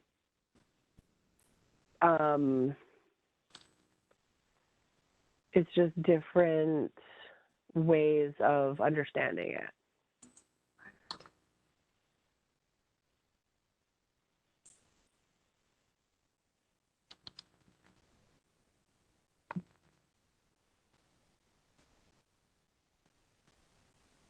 So does she carry um any feelings, any in her DNA? In her DNA, does she carry any um anger, revenge, hatred, bitterness, um any vows, oaths, commitments or obligations in her DNA being Native against white people that are no longer serving her? Well, I don't because I don't think so because she's also mixed. So, like I have my ancestors' DNA from my indigenous side, but I also have like I'm Irish, Scottish, Norwegian as well. Okay. So it's kind of like a mixture. So I feel like it's kind of balanced itself out. I feel like it's more of a programming that Okay. growing up in my family, religious people were looked at as like extremists and crazy. And I don't Okay. necessarily embody that viewpoint at all. I am very spiritual and I believe in God and I believe in Jesus and I also believe in other ascended masters as well. But my perspective is it's more broad. It's not like a religious perspective, but her apprehension is more because what other people are going to think. Like she wants to connect on a spiritual level with these people because she feels drawn to that and she feels like she can learn and grow. I probably will never become any specific religion, but I feel like I can still connect and grow and learn and have community with other people who are very, they believe in God, they believe in Creator, or anybody who has this like spiritual side. But I feel like it's just an opportunity to learn and expand. Right. But there's something like preventing me from, it's almost like a fear of being judged by, people, because so many people think that religion is crazy, or so many people think that religion is bad and it's done so many bad things. I agree that there's a lot of real negative stuff, but I just am intrigued by what I can gain from it, Mm-hmm. So I think it would be that she's being sent a lot of signs and messages to connect with people that are, that believe in God or that are religious. It's not because she needs to be religious, but she can learn a lot from the lessons that a lot of religions have. Yeah. And it's kind of like from a scholarly perspective as well. Like she's really intrigued by the history and like theology and stuff like that. Okay. And But I just feel like there's been many opportunities to like connect with people that she's not taking up on those opportunities because of like a programming that's like stopping her.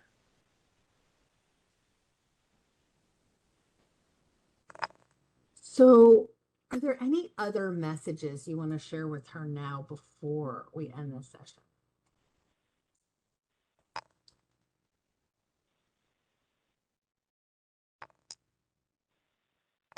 Just that she's doing great, and to keep heading in the direction that she's heading, and to give herself more credit.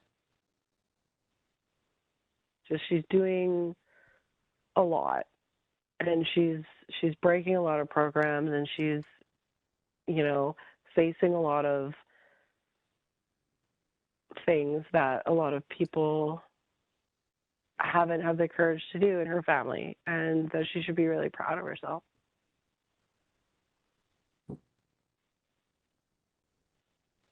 So, I can tell that this session for her has been a huge breakthrough for her life and has likely shifted her to a completely different timeline. So, why now? And why did she get connected with me?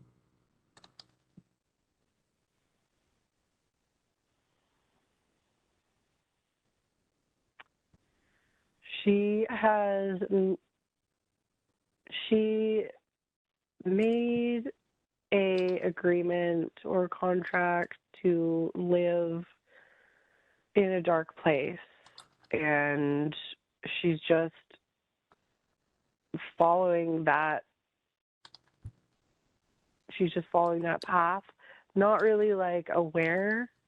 She hasn't really been aware that she's been doing that, but you know, all this stuff that she's been so angry and resentful and bent out of shape about, it's all been a part of the plan. And she, even though she doesn't feel like it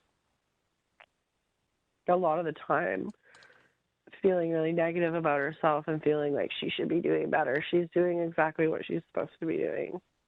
And she's on the timeline and the path that her higher self wants, that we want her to be on, that she wants to be on. And she's just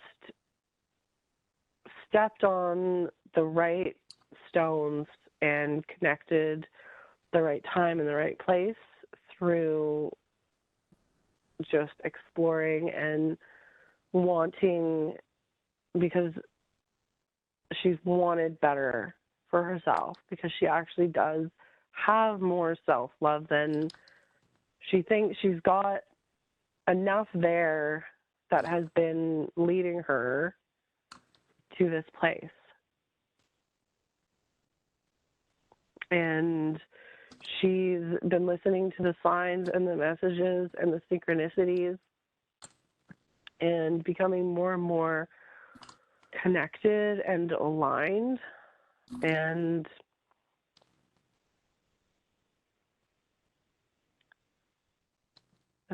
that's why she is where she is right now. Mm-hmm. So,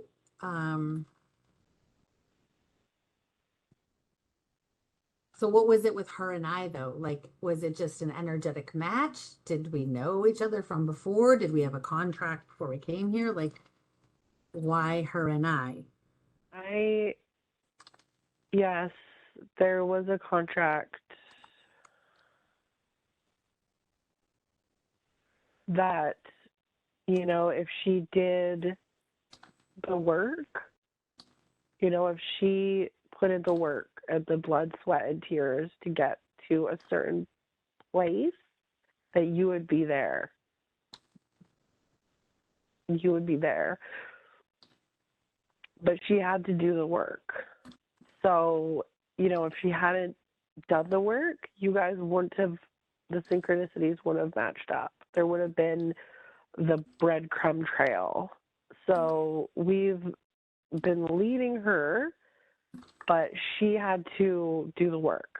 And it was an agreement that if she put in the work and she did the work, then you would be there to match that and to help facilitate a shift for her into a higher density, a higher frequency, and almost like a reward. Almost like you did this for yourself, and like the universe helps those who help themselves. Mm-hmm. And it's not just a random, like, coincidence. She doesn't believe in coincidences. So the last 6 years, she's been doing everything, and I mean everything that she could to get on track. And it's been feeling like for a long time that she wasn't getting anywhere, but it was just baby steps. That's all. Grueling baby steps. Mm-hmm. But now it seems like, I'm sorry, go ahead. But now she had to what? No, yeah, she had to pull herself up. She had to belly crawl through it all, because her soul has a desire to get to a certain place, and without all of that struggle, it wouldn't have worked. Like, meeting you and having a session with you wouldn't have been the same. Mm-hmm. But it seems like you said baby steps. I have a feeling that she is beyond baby steps now, and she is going to keep jumping leaps and bounds. Is that right? Yes, absolutely. She's been feeling like she's going to turn a corner for a long time. Like, it's like this feeling of I'm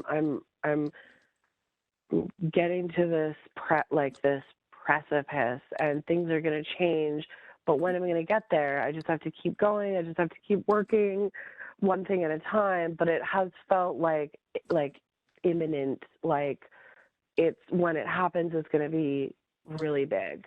And I've been getting lots of messages that it was going to be soon, and just to keep going. And there's been times where I've just wanted to give up, and I felt so lost, and everything was so dark, and I just didn't understand, if I'm doing all this work, when is it going to start to pay off? And there's this little voice telling me, don't give up. Your life is going to change, and you're not even going to recognize all this darkness that you've been living in is going to just seem like a bad dream. And I do believe that things are going to start really changing for her. Mm-hmm. I totally do. And just a lot of realization and self-awareness, understanding, and that the work isn't done. She still has to show up for herself every day, but things are going to start matching. Yeah. Her frequency and her energy is going to start raising so much that the things that are going to come into her life are going to be amazing. Yeah.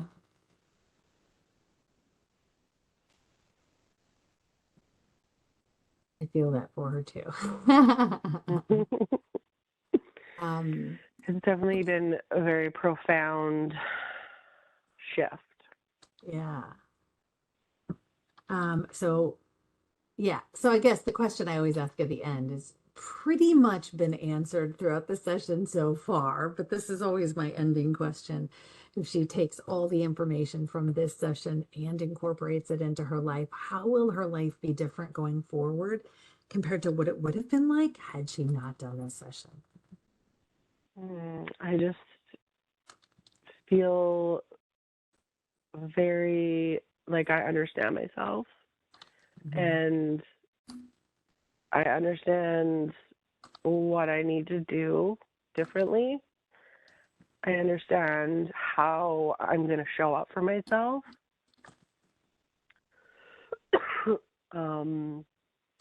Just to like a completely, it's just very clear. It's like my blinders have been removed. And I just know that opportunities that are going to come my way are not going to be squandered anymore. Showing up for myself is like, especially since the meditating, like meditating 2 hours a day, like I'm going to start meditating 3 hours a day. And like, I'm going to start like, I just feel this huge shift. Like I'm already excited and planning like my day tomorrow. You know, it went from this very like dark, heavy, dense, like, oh, you know, woe is me, like everything is crap, to just like so much joy and happiness and relief. Like the relief that I feel, and just the understanding and the love that I feel for myself is just, it's very transformative. And like I can't wait to start my day as like this new version of myself. Like just my true self, you know, that isn't bogged down by all this crap.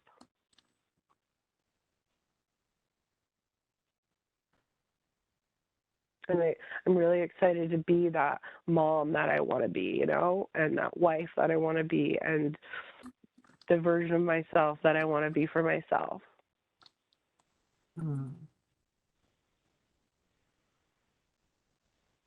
So your husband's gonna say that was the best money that we've ever spent.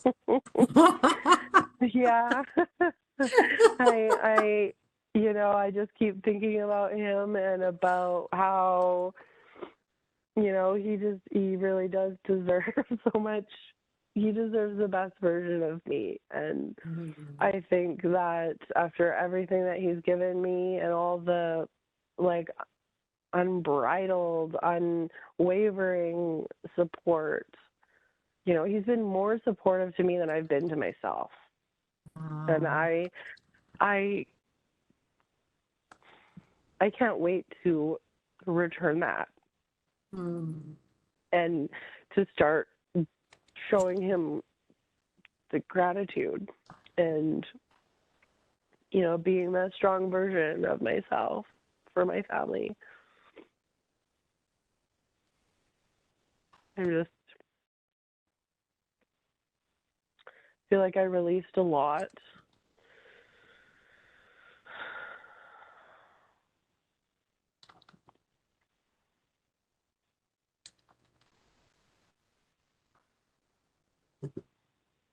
Yeah, a lot. Okay, so let's do this. So now you're back. And so, wow, right? What would you Yeah, think of that was that? amazing. It's so funny too, because like, you know, I tried not to think about it too much. I was like, I'm not gonna think about the session too much because I didn't want to get inside my own head about like, you know, negative, doubtful thoughts, right? So I would just meditate, and then I just wouldn't think about it, and then I would meditate, and I just wouldn't think about it unless I was meditating. And then I would think about like good intentions and stuff. But, there's obviously this little ego mind that is like, okay, you're not going to be able to do this. This isn't going to work Ah, for you, or it's not going to, just that ego mind that is always right. so critical and doubtful. And even like at the beginning of the session, it was like, this is just you're just making up random after whatever, like 40 minutes or something. I'm like crying and like talking about like this deepest stuff, and it all just became so clear. Like all of my mechanisms and my thought patterns and my behaviors, and it just all became so clear. Like I'd never seen it myself so clearly, which is amazing because I think the majority of us are walking around with just complete like delusions about ourselves and Mhm. about like our experiences, and we just create whatever we want to create. And so that was Well, listen to this. Do you agree with amazing. this? We create all this stuff and then we deny that we're the creator of it, Yeah, absolutely. That is right? that is super poignant because that's like probably the most profound thing that I learned through this session is this is all like I have the power to facilitate any type of healing or any type of understanding or any type of illusion or any type of, relationship. It's all me, right? Like Right. definitely, but then we all walk around in our conscious mind thinking that it's all everybody else. Right. That's why I told Like, you earlier. It's like the finger always has to come back at us. Always. It yeah. always has to be pointed back at us. There is Well, there is no one else yeah. out there, right? I mean, It's just us. if you wanna understand, then you have to look at that. But if you choose to live in delusion or illusion, then you're only gonna look at the finger pointing. You're not gonna look at the other fingers pointing back at you. You're just gonna look at the fingers pointing at everybody else. And I think that most people who aren't ready or capable or willing to go on, a journey of self-understanding, they will be living like that most of the time. 100%. You know, just kind of speaking about the last thing, religion that you were talking about in your session. There is a scripture in the Bible that talks about we're focused on, I mean, this isn't the exact words, but about why are you focused on the speck in your brother's eye when there's a beam in yours? Right? Yeah, Yeah. exactly. Yeah, I think that there's a lot for me to learn. It's really interesting. I've had like four different people just like drop into my reality who want to share like Bible teachings, Hmm. like out of nowhere. Yeah. And you know what's interesting? Like And my daughter and I are going to go back to church. We're going to start going back to church because I, for all of my adult life, up until I found spirituality, I lived in church. I was always in a charismatic Christian church where they had speaking in tongues, which, you know, in the spiritual community, we call it light language, right? And they mhm, totally believed in healing. So, like, I received healing and I always believed in total healing and we believed in it and mhm, the power of prayer. But the thing that really gets me is the praise and worship at these charismatic, you know, megachurch, you know, where they have the really, really good praise and worship. So, yeah, so we're moving soon. And mhm, my daughter and I are like, we're going to find a church because it's going to help us connect to people. We can be there for mhm, the praise and worship, which I still do all the time on my own, you know.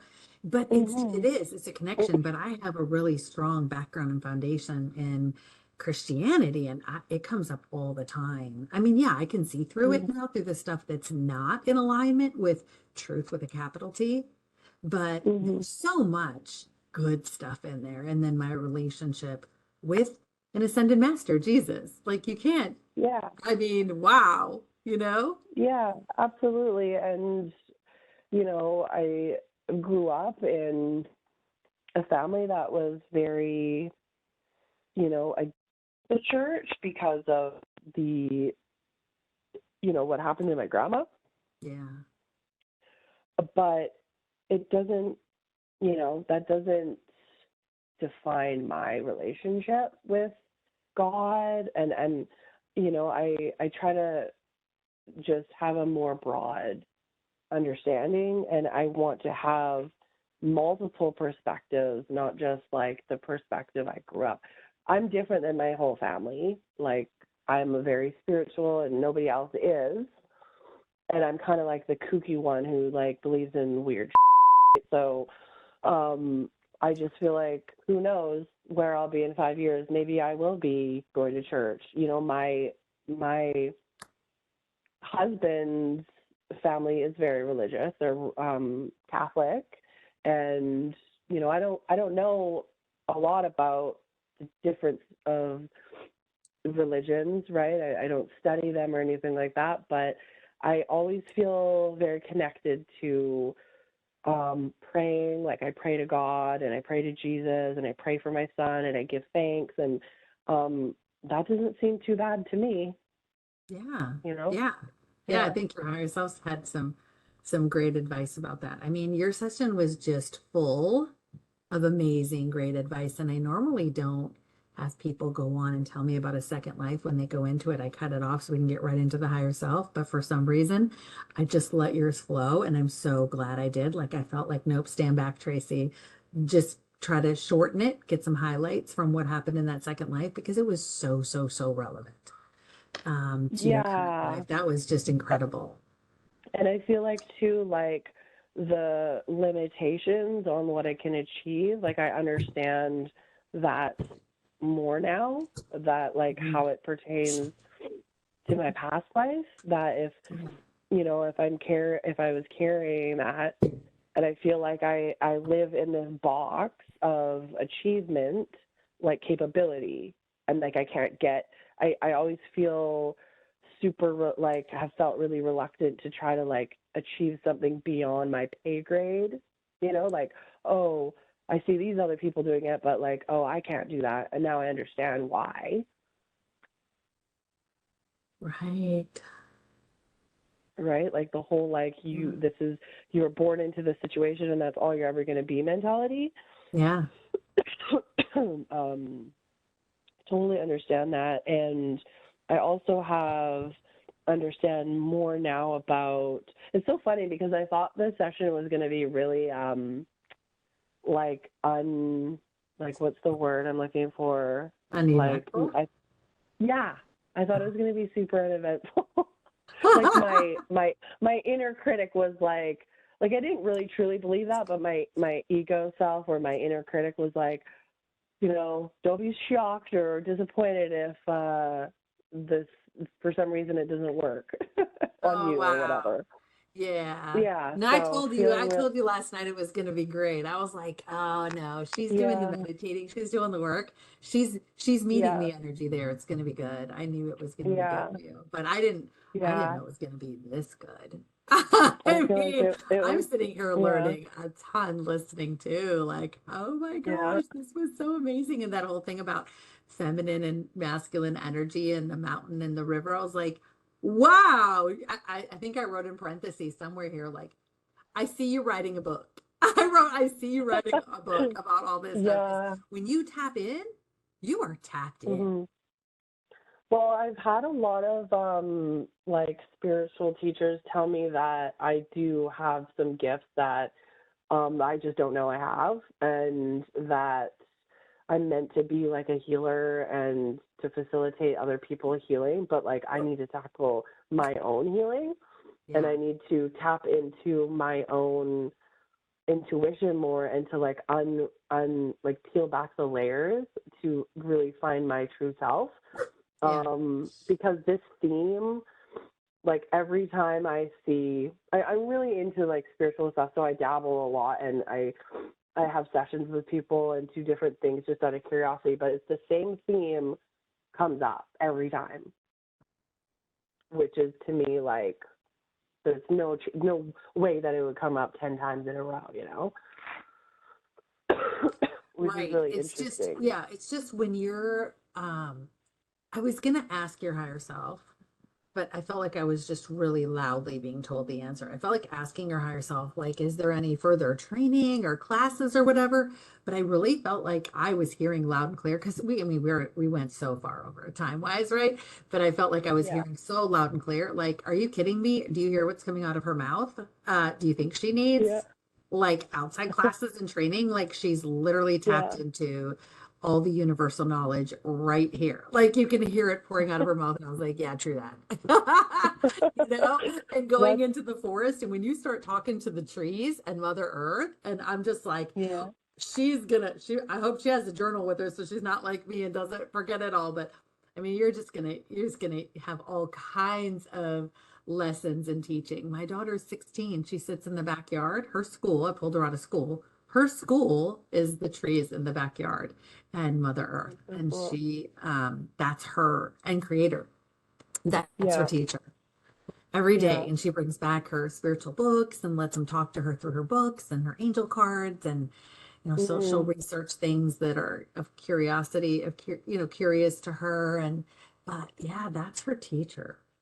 Yeah. That I definitely feel like I remember doing a meditation trying to like get back to like your true self, and it was something along the lines, where do you remember being the happiest? And like absolutely hands down, aside from being a mom, the Mhm. happiest I felt was the most connected I felt was in nature. I felt like I was one with Mhm. nature. I would literally have like little animal friends out in the woods.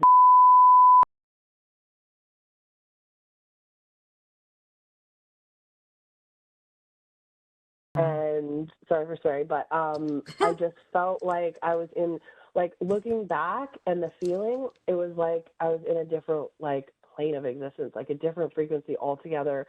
And I'm really interested in like herbal medicine.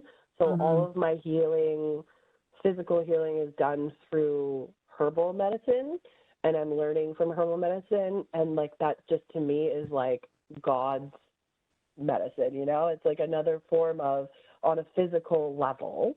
Um, so yeah, I just feel really connected to nature, and I feel like I'm gonna become like like a herbalist. Uh, Nice. but not just a herbalist, but that's Yeah. something that I'm really passionate about. Like anything to do with Yeah. nature is just, it's just, I feel very connected, and I feel very like whole, like I feel at one when I'm embodying nature, you know, like I'm connecting to myself. It's not like a separate thing. It's like we're the Yeah. same. Well, I mean, you were seeing yourself in Mother Earth's womb. I mean, I was like, where did her higher self come up with this? That's amazing. That's gorgeous. That's beautiful. Like, that is freaking amazing. Like, wow. I was just sitting here with my mouth Yeah. open, like, hypothetically speaking, with my mouth open, like, Yeah. "What? This is Yeah. amazing." Yeah. I I loved it. honestly surprised like I was surprised too at a lot of, like I said, I didn't really believe that I had the capacity for that kind of connection, you know, like just Oh old my gosh, thought you're forms and super stuff, connected. right? You're super connected. Super, super, super connected. And yeah, you tapped into it. You tapped into that Yeah. wellspring that's inside you. Well, So I can't wait to hear if you give me updates. Like I would love to hear updates, like, how your yeah, life is progressing, because like you just for completely sure. shifted timelines for sure. And like I think it's going to be amazing. Like the journey, like I don't see baby steps happening for you anymore. You're going to be like how I like when I was like I felt like I was getting to turning a corner and I started meditating for hours like you. And I would go into my meditation, it was a literal closet, and I would come out and I'd go to my kids and I'd be like, "Oh, you're never gonna believe the amazing meditation I just had." And they're like, "Mom, you always say that." I'm like, "No, but this one was different. It was even better." I would just be Yeah. like blown away. Well, I would be really I would be really interested in, the theta healing that course that you're telling me about, and also like I've just been doing guided meditations because it was pertaining to Yeah, this that's how I did it session, for but a long time. That long time I yeah, did that. Yeah. But then you can just so it's start now okay to turning just, on music. Oh, totally. Just turn on some Reiki music or something and then just be yeah, like, okay, what are we going to tackle today? Or you've got yeah, things your higher self told you to work on, like yeah, the healing stuff. You totally can heal mhm, yourself. You totally can heal yeah. yourself. You just Well, got to I've, start working on that and envisioning that. yeah, and it's funny because I've been being told this by like different spiritual practitioners that like, the healing that you're going to find is actually going to turn into like your career. Yeah, I totally felt that. I totally felt that. And I'm just like, oh, what? That's crazy. I can't even meditate for 2 minutes. Like, what are you talking about? Hmm. I was just like, okay, sure. But I'm starting to feel more like that is possible.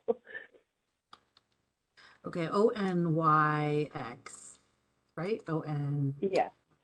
Okay, here we go.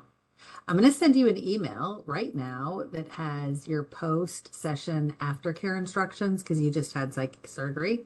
So you're going to want to read this before you go do too much of anything. And it's got a Okay. tiny little homework assignment for you. So I literally just hit send on it. Tomorrow more, I'm going to send you your session later tonight.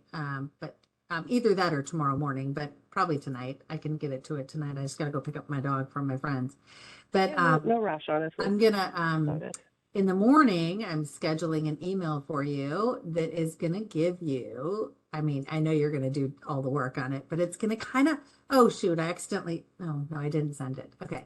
Sorry, I thought I did. It's gonna come tomorrow morning and it's gonna give you like kind of step by step on what you can do to get way more healing out of this session and how you can pick your session apart and break it up into bite-sized pieces to work with your higher self on that to really just Okay. squeeze all the juice out of this orange. So, Okay. and I know you'll do it because I mean, you won't even recognize yourself. You're not going to anyway, but you wouldn't recognize yourself in 6 months doing this kind of work. You'd be just like, I'm not Yeah. even remotely the same person anymore. Well, I like honestly just like the how do you say, like I just feel a lot of fulfillment coming Yeah. from like these practices, especially the meditation. Like I've always heard people say, "Oh, it's so great," blah blah blah, but I never really believed it because I didn't experience it. And now that I'm Mhm. actually feeling it and experiencing it, I'm like, this is a train that isn't gonna stop. Right. Like this is like Yeah. full throttle now for me because Yeah. it's tangible. It's like an actual, it's Mhm. not just like a thought. It's like I'm embodying it. It's like Yeah. part of my life now. Hmm. It's hard to Like any, describe how it changes you and impacts you unless you do it and yeah, you have that experience. Like it's like you yeah, can't. You just get to a point though, you're just like, how did I ever live without this? Like this is yeah. Like I so used to amazing. It's think like the like, most amazing thing ever. It's addicting. yeah, it is absolutely addicting. And it's funny too because I was like talking to my husband and he's super, super amazing, but like, you know, sometimes doesn't get what I'm trying to say, which is normal because you can't understand things if you don't like experience it for yourself. But Right. I was like, yeah, I've been meditating like 2 hours a day for the last like 6 days. I've done like I did 2 hours a day for the last 6 days, and he's like, oh, that's cool. But like, And you're I'm like, like, but no, but you don't understand. I've been doing yeah, this I was for like, 2 hours a day. and it's not just that I've been sitting there listening to a guided meditation, but it's like Right. the Yes. effect that it's having on me is what is Yeah. so amazing that I can't like quite put it into words, right? Yeah. So, He's just gonna see. He's gonna see the changes in you. He's gonna see all of that. Like even when I did theta healing, it was like, I mean, the change in my life was so profound. I mean, you talk about a big timeline shift too. When I did yeah, that, it was just like, whoa, what? But yeah, I mean, yeah. all these things like this, Yeah. Theta healing is just going to be it's just another tool in your toolbox to Mhm. to learn how to dig deep into issues and really get healing, but not only for you, it's for others too. So if you decide you do want to do it, it's just a tool in your toolbox. Like I use it inside of my hypnosis session. So 80% of your, well, not 80, maybe 60% of your session was theta healing inside of my hypnosis.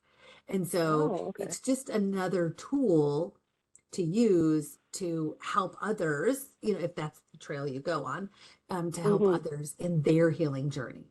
It's just a tool. Mhm. Just you're gonna have all Very kinds of cool. tools. It's just one tool, but it's a really Yeah, I'm definitely. powerful, potent tool. It's like the pointy pick thing that you can dig with that has like Mhm. the what do they call it? A sickle or whatever. Anyway, I Yeah. don't know if it's a sickle, but the pointy end, it's that. That's what I Oh, feel like nice. theta healing is, right? It's Cool. Yeah. Well, so I'm definitely very like intrigued by all things like this. So I'm totally open to it. I'd love to learn more about the course that you offer and all that stuff. yeah, yeah, yeah. I have them coming up again in September and October. Yeah. So yeah, that'd be awesome to see Yeah. you there. You would be, Yeah. I know, That you'd would be just be like, cool. you'd eat it up. You would totally eat it Yeah. up. Well, But I just are wanted you to glad you say did it? I'm so glad I did it. Like it's so different than what I had, my preconceived notions, and I got so much more out of it. Like I felt the healing happening. I felt it in my heart. I felt this like I believe I'm sensitive to energy, and I could feel like when we were talking about like the visual stuff, I could feel it energetically happening, like especially the releasing of like energies and experiences, and the replacing of that with love and light, and also like even just talking about like the energetic shields and the protection, and even talking about like I felt like I was there, like what I was visualizing, I felt like I could feel it happening. So it was really cool. I just feel like it really opened my eyes to what my mind and heart is capable of. Yeah, yeah. That's great. So let me ask you this, selfish plug here. If someone were on the fence thinking like, should I do this? Should I not do it? It's pricey. Like, is it worth it? What do you have to say? I was absolutely, from my personal experience, it has been very profound. It's eye-opening. I learned so much about myself, and I 100% 10 out of 10 recommend it. I want to do it Awesome. again, to be honest. Like it's just I feel like that state of being is something that I haven't connected with, other than doing meditations on my own, like the guided meditations. Yeah, And now that I know that that exists, I want more. I yeah, want to be in that place more often. I want to embody that. I want to have that be a part of my reality more often. And because of this experience, I know that that's possible.